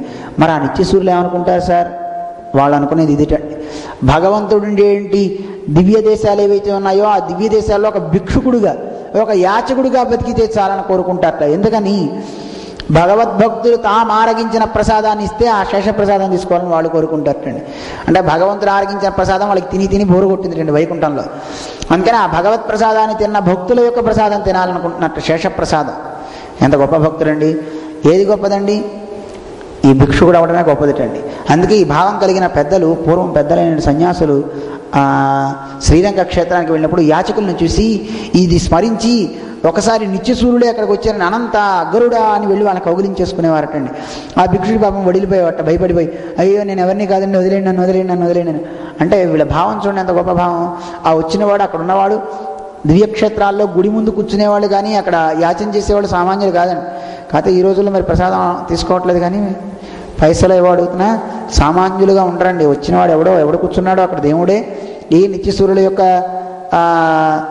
అనుగ్రహము అక్కడ అలా వచ్చి వాళ్ళు కూర్చుని మన పరీక్ష చేయొచ్చు, చెప్పలేం. అలా వాళ్ళు రావచ్చు మన అనుగ్రహించడానికి. అందువల్ల దేవతలంతా అలాంటివి కోరుకుంటారు. ఇక్కడ ఇతను కూడా వృత్రాసురుడు కూడా కోరుతున్నాడు, నేను చనిపోతాను నాకు తెలుసును, హే భగవన్ అని భగవంతుడి గురించి స్తోత్రం చేస్తూ ననాక పృష్టన్న చ పారమేష్ఠ్యం, నేనేదో నాకు స్వర్గం వద్దు, పారమేష్ఠ్యం అందరికంటే గొప్పవాడిని అవ్వాలి, ఒక అధికుడిని అవ్వాలి, ఒక రూలర్ అవ్వాలని నాకు అవసరం లేదు, అది నాకొద్దు. నా సార్వభౌమం, ఒక సార్వభౌమం నాకొద్దు. నా రసాధిపత్యం, రసాలంటికి అధిపతి అయినటువంటి వాడిని నేను అవ్వక్కర్లేదు, నాకు అవేమొద్దు. నా యోగ సిద్ధి, నాకు యోగ సిద్ధులు ఏమొద్దు. ఈ సిద్ధులు మనకెందుకండి? అవి కావాలి, ఇవి కావాలి, ఇవి సృజించాలి, అవి సృజించాలి, ఇవే నాకు అవసరం లేదు, ఇవి నేను కొనుక్కోవట్లేదు. అపునర్భవం వా, మళ్ళీ పుట్టను అని నేను అన్ను. నీ ఇష్టం, పుట్టిస్తావా పుట్టించుకో, తీసుకెళ్ళి ఎక్కడ పడేస్తావా పట్టించేయి. మన పెద్దలు చెప్తుంటారు మనకి, దివివా భువివా నరకేవా నరకాంతక ప్రకామం, నన్ను పుట్టిస్తే ఆకాశంలో పుట్టించుకో, భూమి మీద పుట్టించుకో, నరకంలో పడి ఎక్కడైనా పడి, కానీ ఏం కావాలని కోరుకుంటున్నాను అంటే, ఏరా నీకు నరకం వెళ్ళాలని అంత ధైర్యం ఏమిట్రా, నరకయాతన సంగతి తెలియదా? తెలుసు, నీ ఇష్టం, నువ్వు ఎక్కడ పడేస్తే అక్కడ పడతా, కానీ ఒక్కటి చెయ్యి. ఏం చేయమంటావు? అవధీరిత శారదార విందవు, ఏ జన్మలో అయినా సరే నీ యొక్క ఆ పాదాల విందాల యొక్క సంస్మరణ ఏదైతే ఉందో నాకు ఎప్పుడు గుర్తు రావాలి, దాన్ని ఎప్పుడు నేను చింతించాలి, ఇది నాకు కావాలని కోరేట మన పెద్దలు. చూడండి అంత గొప్ప భావన. నిజానికి ఆ పరమాత్మ యొక్క భావన ఎప్పుడు ఉందనుకోండి, ఆ పాదాలు కనపడుతుంటే నరకమైన అది స్వర్గమే కదా. సీతమ్మ కోరింది కూడా అదే కదండి. రామచంద్రుడు అక్కడ అయోధ్యలో ఉండు, నువ్వు అరణ్యాల్లో ఆ కష్టాలను నువ్వు పడలేవని చెప్తే, కాదు నేను వస్తానంటే, లేదు నీకు చక్కగా మంచి తలపాలు ఉన్నాయి, మంచిగా మెత్తగా ఉంటుంది, చక్కగా పడుకో, అరణ్యంలోకి వస్తే నువ్వు పడుకోవడానికి కూడా ఏముండదంటే సీతమ్మ చెప్తుంది, నువ్వు లేనిది నాకు స్వర్గమైనా అది నరకమే, యాస్వయా సహస స్వర్గ, నీతో ఉంటేనే అది నాకు స్వర్గం, నీతో లేకపోతే అది నాకు నరకమే అంటుంది. అందువల్ల మనకు కూడా ఇక్కడ ఈయన చెప్తున్నాడు, నాకు ఎక్కడ పుట్టిస్తావో పుట్టించు, నువ్వు జన్మిస్తావా ఏది ఇస్తావా ఇవ్వు, కానీ నీ యొక్క విరహాన్ని నేను తట్టుకోలేను, విరహయ్యకాంక్షే, నీ విరహాన్ని తట్టుకోలేను కనుక ఎప్పుడు నీ దగ్గర నేను ఉండాలి, నీ దివ్య సందర్శనాన్ని చూడాలి అని ఒక రాక్షసుడు వృత్రాసుడు కోరుతున్నట్ట కోరి భగవంతుడిని స్తుతి చేస్తాడు. చాలా అందమైన స్థుతి. అటువంటి స్థుతి చేసినప్పుడు ఇక వజ్రాయుధంతో ఇంద్రుడు కొట్టడం, అతను శరీరం చీలిపోయి కింద పడిపోతాడు, తన బాహువులు రెండు నరికేస్తాడనమాట ఈ వజ్రాయుధంతో ఇంద్రుడు. నరికేగానే అతను కింద పడిపోతాడు. పడ్డావాడు ఎంత గొప్పవాడంటే, ఈ వృత్రాసుడు తన నోరు తెరిచేట, కింద ఒక నోరు పెట్టాడు, పైన ఒక నోరు పెట్టేటాడు, పెట్టి ఆ పై పెదవని అలా పెద్ద చేసేసేట, ఇంద్రుడిని ఐరావతంతో సహా మింగేసేట. మింగేగానే బ్రహ్మాది దేవతలు ఋషులు అందరూ కూడా అనుకున్నట్టు, అయ్యో ఇంద్రుడు గతి ఇలా అయిపోయింది, ఇంద్రుడు పోయాడే అని. కానీ ఆ లోపలికి వెళ్ళిన తర్వాత ఇంద్రుడు వాడి శిరస్సుని ఖండిస్తూ బయటికి వచ్చేటండి. అలా బయటికి రావడానికి 1000 సంవత్సరాలు పట్టి ఉంటాయి. ఎన్ని సంవత్సరాలు? 1000 సంవత్సరాలు పట్టిందంటే ఆ శిరస్సుని ఖండించుకు బయటికి రావడానికి. అంటే వాడు ఎంత గొప్ప రాక్షసుడు చూడండి. కుంభకర్ణుడు కన్నా చాలా గొప్పవాడు. కుంభకర్ణుడు సామాన్యం కాదండి. కుంభకర్ణుడి కన్నా చాలా చాలా 100 రెట్ల బలం కలిగిన వాడు ఈ వృత్రాసురుడు. చూస్తుండగానే విష్ణు రూపాన్ని ధరించి వెళ్ళాడు అని చెప్తారు. అంటే విష్ణు దూతల యొక్క రూపాన్ని తాను దర్శించి అంటే తాను పొంది విష్ణులోకానికి వెళ్ళాడు ఈ వృత్రాసురుడు అని అంటారు. అయితే ఇలా అవడానికి గల కారణం ఏమిటి? ఎందుకు ఇంత గొప్పవాడు అంటే, ఈయనకు ఒక కథ ఉంది వెనకాతల. ఇతను సంక్షిప్తంగా చెప్పుకుందాం. చిత్రకేతువు అని పూర్వజన్మలో ఇతను ఒక మహానుభావుడు, ఒక రాజు అన్నమాట. ఇతను ఈ చిత్రకేతువుగా ఇతను ఉన్నప్పుడు సూరసేన దేశం అని ఆ దేశాన్ని ఇతను పరిపాలిస్తూ ఉండేవాడు. ఇతనికి 1,000,000 మంది భార్యలటండి. ఎంతమంది భార్యలు? 1,000,000 మంది భార్యలు. ఒక్కడితోనే వేగలే. మరి 1,000,000 మందితో ఎలా వేగాడో తెలియదు. అంటే మాకు తెలియదు, మీరంతా అంటుంటే తెలుసును. ఒక్కడితో వేగలేకపోతున్నామండి అంటుంటారు కదా. మరి అంతమంది భార్యలున్నా పాపానికి సంతానం లేదటండి. ఏ ఆడవాళ్ళకి సంతానం లేదటండి, ఒక్కరికి కూడా. అలా సంతానం లేకపోతే ఏం చేయాలి పాపం బాధపడుతున్నాడు. అలా బాధపడినప్పుడు అంగీరసుడు మహానుభావుడు ఇతనికి తత్వాన్ని ఉపదేశించి, ఆయన నువ్వు ఒక ప్రజాపతి కోసం యజ్ఞం చేయి, యజ్ఞం చేసి యజ్ఞం చేయించి ఆ హవిస్సుని అతని యొక్క కృత దేవత అని తన పెద్ద భార్యకి ప్రసాదాన్ని ఇస్తాడు. ఇతని యొక్క పెద్ద భార్యకి ఆవిడ ఆ ప్రసాదాన్ని తిన్న తర్వాత ఒక పిల్లవాడు పుడతాడు. ఒక్క పిల్లవాడు పుడతాడు ఆ ప్రసాద మహిమ చేత. చూడండి, మిగతా కన్యలకు ఎవరికి, భార్యలు ఎవరికి సంతానం లేదు, ఈవిడికి ఒకటికే సంతానం. ఆయన చెప్పాడు అంగిరేశ్వరుడు, ఆయన నీకు ఇప్పుడు ప్రస్తుతానికి సంతోషం పిల్లవాడు కలిగితే వస్తుంది, శోకం కూడా ఇస్తాడు ఆ పిల్లవాడు అంటాడు. సరే ఏదో ముందు పిల్లవాడు ఉంటే చాలే, శోకం సంగతి నేనే పోగొట్టుకుంటా అనుకున్నాడు. కానీ పిల్లవాడు పుట్టగానే ఈ భార్య ఎందే ఆనందం కలిగి, ఈ ఈవిడ వల్ల కదా నేను సంతానవతుడిని అయ్యానని ఆవిడతోనే ఎక్కువగా ఉండడం ఆరంభించాడు. పిల్లవాడితో ఆడుతున్నాడు. మిగతా రాణుల మొహమే చుట్టాలేదు. మిగతా వాళ్ళందరికీ ఒళ్ళు మండిపోయింది. మండిపోయి ఒకరోజు ఎవరూ లేని సమయంలో ఈ పిల్లవాడికి విషాన్ని పెట్టేసి చనిపోయేలా చేశారు. ఎంతసేపు అవుతున్నా భార్య చూసి ఈ పిల్లవాడు లేవట్లేదే, ఎంతసేపు నిద్రపోతున్నాడు అనుకుంది. తీరా చూసిన తర్వాత ఆ దాదికి చెప్పిందంటే, ఆ పిల్లవాడు పోషణ చూసే తల్లికి, చూడు ఏమైందో, పిల్లవాడు అసలు లేవట్లేదు, ఇంతసేపు నిద్రపోతున్నాడు ఏమిటి, లేపి తీసుకురా అందటండి. కళ్ళు గుడ్లు పెద్దవి చేసుకుని అలా చనిపోయి ఉన్నాడు. చూచి ఆవిడ గట్టిగా అరవగానే ఈవిడ ఇంకా మతి తప్పి అక్కడ కింద పడిపోయి ఓ గోరిన విలపిస్తే ఈ రాజు అందరూ వస్తారు అక్కడికి, చాలా దుఃఖిస్తారట. దుఃఖించి ఈవిడ మాట్లాడే మాటలు ఎన్ని ఉంటాయంటే, ఒక తల్లి హృదయం మనకి కనపడుతుంది. మనం మొట్టమొదట్లో ద్రౌపది యొక్క ఘట్టం చెప్పుకున్నాం. తన ఉప పాండవులు చనిపోయినా ఆవిడ ఎక్కడ దైవాన్ని నిందించాల, తన కుమారులు చనిపోయినా. కానీ ఇక్కడ దైవాన్ని ఈవిడ ఎంత నిందిస్తుందో, ఏం దైవం, దైవానికి అసలు కృప లేదు, అసలు దైవం అనేది ఉందా, ఉంటే నా పిల్లవాడిని ఇలా చేస్తుందా అని చెప్పి ఎన్ని రకాల మాటలు అనాలో అన్ని రకాల మాటలు అంటూ శోకంతో మునిగిపోయినప్పుడు అక్కడ నారద భగవానుడు ఈ అంగిరసుడు ఇద్దరు కలిసి వస్తారు. వచ్చి ఇతనికి తత్వాన్ని ఉపదేశిస్తారు. వీళ్ళకి శోకాన్ని పోగొడుతూ తత్వాన్ని ఉపదేశించి, నాయన నీ పిల్లవాడు అంటున్నావు, ఎవడే నీ పిల్లవాడు, శరీరం నీ పిల్లవాడా, ఆ లోపల ఉన్నవాడు నీ పిల్లవాడా, ఎవరు నీ పిల్లవాడు, దేనివల్ల ఒకడికి మమత వస్తుంది అంటే కారణం వీడు మా బాబాయ్, వీడు నా తమ్ముడు, వీడు నా అన్నయ్య అనే మమత వస్తుందంటే శరీర సంబంధం చేతే. ఆ శరీర సంబంధం పోయిన తర్వాత ఎవడికి ఎవడు ఉండడాయా. చూడండి, శరీరంలో ఉన్నప్పుడు అమ్మ మా నాన్న వదిలిపెట్టి ఉండలేనండి, వాళ్ళ ఆవిడని వదిలిపెట్టి ఆయన ఉండలేడండి అంటామే. కానీ శరీరాన్ని వదిలిపెట్టి వెళ్ళిపోయేటప్పుడు ఎవరికి చెప్పకుండా ఎందుకు వెళ్ళిపోతున్నాడండి? నిజంగా నీకు ప్రేమ కలిగితే వదిలి వెళ్ళకూడదు కదా. అవునండి, ప్రేతమైన తర్వాత అక్కడే తిరుగుతానండి. అవి తిరిగితే మంత్రం వేసి మరీ బయటికి గెంటుతారండి వాళ్ళు. భూత వైద్యుడిని పిలిచి మరీ బయటికి గెంటేస్తారు. అందువల్ల బాగా ప్రేమించినా ఎవరి సమయం అయిపోతే వాళ్ళు ఉండరయ్యా. మన జిఎస్ స్వామి దగ్గరికి ఒక ఆవిడ వచ్చి దెబ్బలాడారండి. ఏమండి, దేవుడు గొప్పవాడు అంటారు, ఏం దేవుడు అండి, ఏం గొప్పవాడండి, మా పిల్లవాడు పోయాడు, అది ఇదేం చెప్పి నానా రకాల మాటలు మాట్లాడితే స్వామి అన్నారు, చూడమ్మా టైం అయిపోయాక ఎవ్వరూ ఏ వృత్తిలో ఉండడానికి వీల్లేదు. ఇప్పుడు మీ వారు ఏం చేస్తారని అడిగితే రైల్వే అండి. ఇప్పుడు చేస్తున్నారా? లేదండి. ఎందుకని చేయట్లా? రిటైర్డ్ అయిపోయారండి. ఎందుకు రిటైర్డ్ అయ్యారు? చూపు కనపట్టలేదా? అయ్యో ఎందుకు కనపడింది, ఇంతవరకు అద్దాలు కూడా లేవండి. మరి అంత ఎబిలిటీ ఉంది, శక్తి ఉంది, అంత దార్ఢ్యం ఉన్నా ఎందుకు 60 ఏళ్ళే చేయించారు మీ వారి చేత వర్క్? తర్వాత ఇంకా అవసరం లేదని విశ్రాంతి ఎందుకు తీసుకోమన్నారు? వాళ్ళ పర్పస్ అంతే, ఇంత సమయం అంతే. కొంతమందికి 60 ఏళ్ల వయస్సులు రాకమునిపే వాలంటరీ రిటైర్మెంట్ ఇచ్చేవాళ్ళు కొంతమంది ఉన్నారండి. ఇస్తారా ఎవరా? 20 ఏళ్ళకే ఇచ్చేస్తారు, నాకు ఆ వృత్తి వద్దురా బాబోయ్ అని. లేదు 60 ఏళ్ళు కాకుండా కొంతమంది చూడండి, ఉద్యోగం రాగానే ఎవరి దగ్గర లంచం పుచ్చుకోగానే వాడు ఉద్యోగం పోతుందండి. అలాగే ఈ జన్మలోకి రాగానే ఏదో ఒక దుష్టమైన కార్యం చేయగానే వాడి జన్మ అక్కడితో పోతుంది, అంతే, ఎండ అక్కడితో. వాడికి ఒక్కొక్కడికి ఒక్కో దాంట్లో రాసి పెట్టి ఉంటుంది ఇంతవరకే అని. అలాగే మనకి ఇంతవరకు ఉంటుంది, అది అయిన తర్వాత మళ్ళీ ఎవడు ఉండడానికి వీల్లేదండి. అక్కడితో శరీరాన్ని వదిలిపెట్టి వెళ్ళవలసిందే. నారదుడు కూడా అలా ఉపదేశిస్తాడు. పాపం బాధపడుతుంటే ఆ పిల్లవాడిని బతికిస్తారు. బతికించి చూడవా, ఇగో మీ నాన్నట అని. ఆ పిల్లవాడు అడుగుతాడు, ఏ జన్మలో అండి మీకు? ఇప్పటికి నేను చాలా జన్మలు ఎత్తాను, ఏ జన్మలో నేను మీకు పిల్లవాడిని అని అడుగుతాడు. అయ్యో అదేమిట్రా, ఇప్పుడు దేహం కనపడుతుంది కదా, ఈ జన్మలో ఇప్పుడే నువ్వు శరీరాన్ని వదిలేవు. ఎంత తత్వాన్ని ఆ పిల్లవాడు జీవుడు చెప్తాడంటే, మీరు మీ పిల్లవాడిగా మీరు భావించేది దేహాన్ని భావిస్తున్నారా, నన్ను భావిస్తున్నారా? దేని భావిస్తున్నారు? ఆత్మను భావిస్తున్నారా? ఆత్మకి దేని మీద మమత లేదు. ఆత్మ జ్ఞానానందాలు కలిగి ఉంటుంది. అది పరమాత్మనే శరణ వేడుతుంది తప్ప, ఆయన్ని పొందడానికి ప్రయత్నం చేస్తుంది తప్ప, ఈ సంబంధంలో ఇంకా ఈ మురికి కూపంలో పడాలనేది అనుకోదు. ఆ తత్వాన్ని ఉపదేశిస్తాడు ఆ పిల్లవాడు కూడా. అక్కడతో ఇంకా తెలుసుకుంటాడు ఈ మహానుభావుడు. తెలుసుకొని, వచ్చిన వారు ఎవరు? మీ ఇద్దరు మాకు తత్వాన్ని ఉపదేశిస్తున్నారు. ఎందుకంటే శోకంలో ఉండి కళ్ళు కనపట్టలేదు ఇతనికి. అప్పుడు అంగీరసుడు చెప్తాడు, నేనైనా కదా నీకు ఈ పిల్లవాడు కలగడానికి కారకుణ్ణి, నీకు మంత్రోపదేశం చేసిన యజ్ఞం చేయించా కదా అని చెప్తాడు. ఈ వచ్చిన మహనీయుడు నారదుడు అని చెప్తారు. తర్వాత కార్యక్రమాలన్నీ చేసి ఏం చేయమంటారో నేనేం చేయాలని విరక్తుడు అవుతాడు అతను.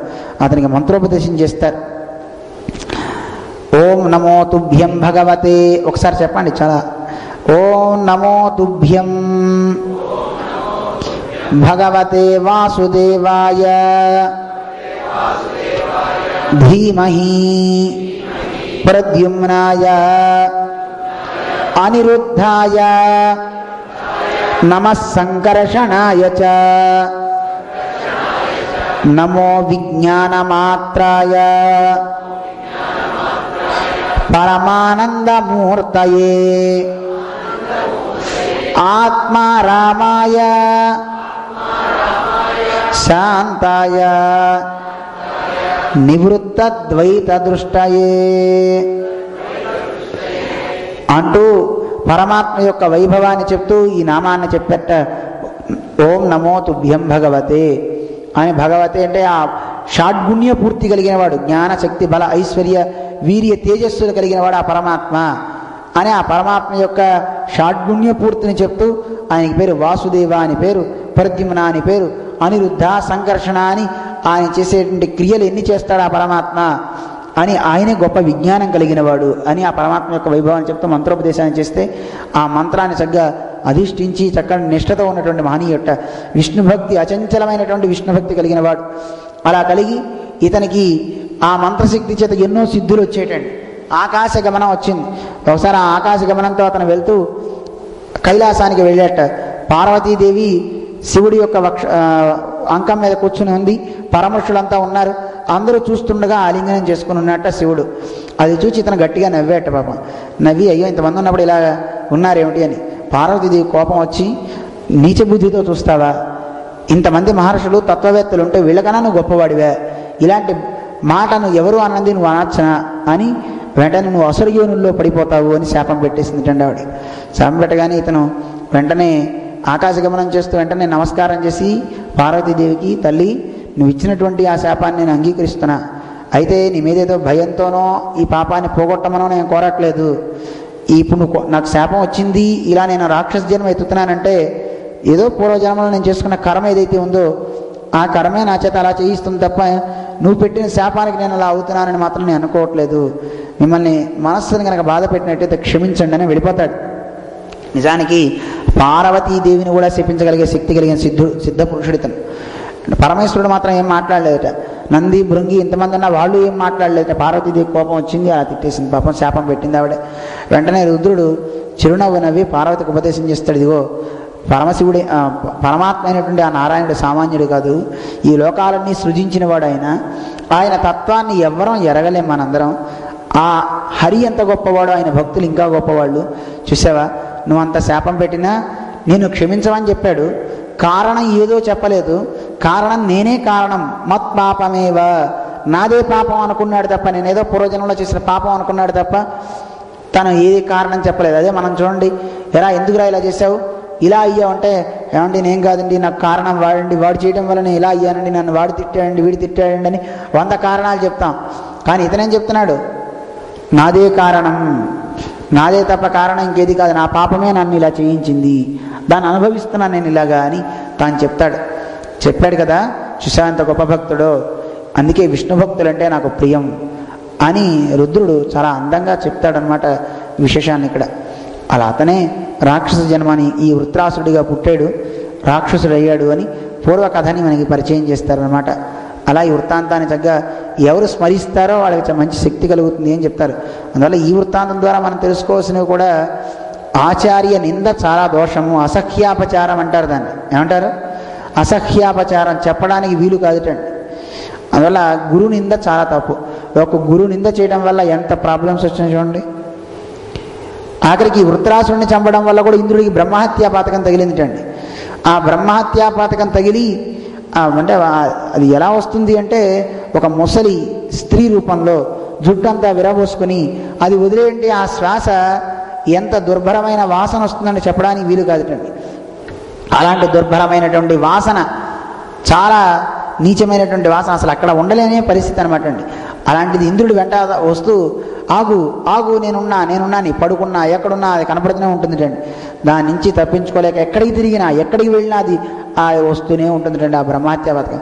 పాపం అది పోగొట్టడానికి మహర్షులంతా అన్నట్టు ఇంద్రానికి ఏం భయం లేదులే, ఉత్తరాసురుని చంపిన తర్వాత అశ్వమేధ యాగం చేద్దాం, ఆ పాపం పోతుంది. విష్ణువు యందు దృష్టి కలిగి అశ్వమేధం చేస్తే కనుక ఆ పాపాలన్నీ పోతాయని చెప్పారటండి. పాపం చేయడానికి పాపం ఈయన కూర్చోవడానికి ఎక్కడండి, తిరగడమే సరిపోయింది. వెంటనే ఇతను మన మానస సరోవరంలో ఉన్నటువంటి ఆ కమలాలు ఉంటాయి కదా, పుష్పాలు, వాటి కింద నాళాల్లోకి వెళ్ళిపోయి కూర్చున్నట్టండి. కొన్ని వేల సంవత్సరాలు అలా ఉన్నట్టండి. ఆఖరికి ఇతనికి ఆ బ్రహ్మహత్యా పాతకం ఈ కమలాల మీద ఉండే లక్ష్మి అనుగ్రహం, లక్ష్మీదేవి ఉంటుంది కదండి, స్థానం యస్యాహ విష్ణు వక్షస్థలం వా పద్మవనం వా, లక్ష్మీదేవి ఉండేది పద్మాలలోనూ విష్ణు యొక్క వక్షస్థలంలో. ఎక్కడెక్కడైతే కనుక శుభస్థానాలు ఉంటాయో, ఏవి మంగళప్రదాలు అయి ఉంటాయో ఆ మంగళప్రదానాలన్నింటిలో లక్ష్మీదేవి ఉంటుందటండి. లక్ష్మీదేవి అన్ని స్థానాల్లో ఉంటుంది. ఆ కమలాల్లో అందులో పుట్టింది, అక్కడ పద్మజ అని పేరు కదా, పద్మంలో పుట్టింది కనుక ఆ పద్మాల యొక్క నాడంలో ఈయన ఉన్నాడు కనుక ఆ లక్ష్మి యొక్క అనుగ్రహం చేత లక్ష్మీదేవి పరమాత్మకి చెప్పి ఆ పరమాత్మ యొక్క అనుగ్రహం చేత దీనికి ఆ పాతకం పోయేలా చేస్తుంది. పాతకం పోయాక బయటికి వస్తాడు. ఈ లోపల ఇంద్రుడు మరి ఎవరో ఒక ఇంద్రుడు ఉండాలి కనుక నహుషుడు అనే మహానుభావుడిని ఇంద్రుడిగా చేస్తారు. ఆయన ఇంద్రుడిగా పరిపాలన చేస్తాడు ఈ 3 లోకాలకి. అలా పరిపాలన సాగించే సమయంలో ఇంద్రుని యొక్క భార్య మీద తన దృష్టి పడింది.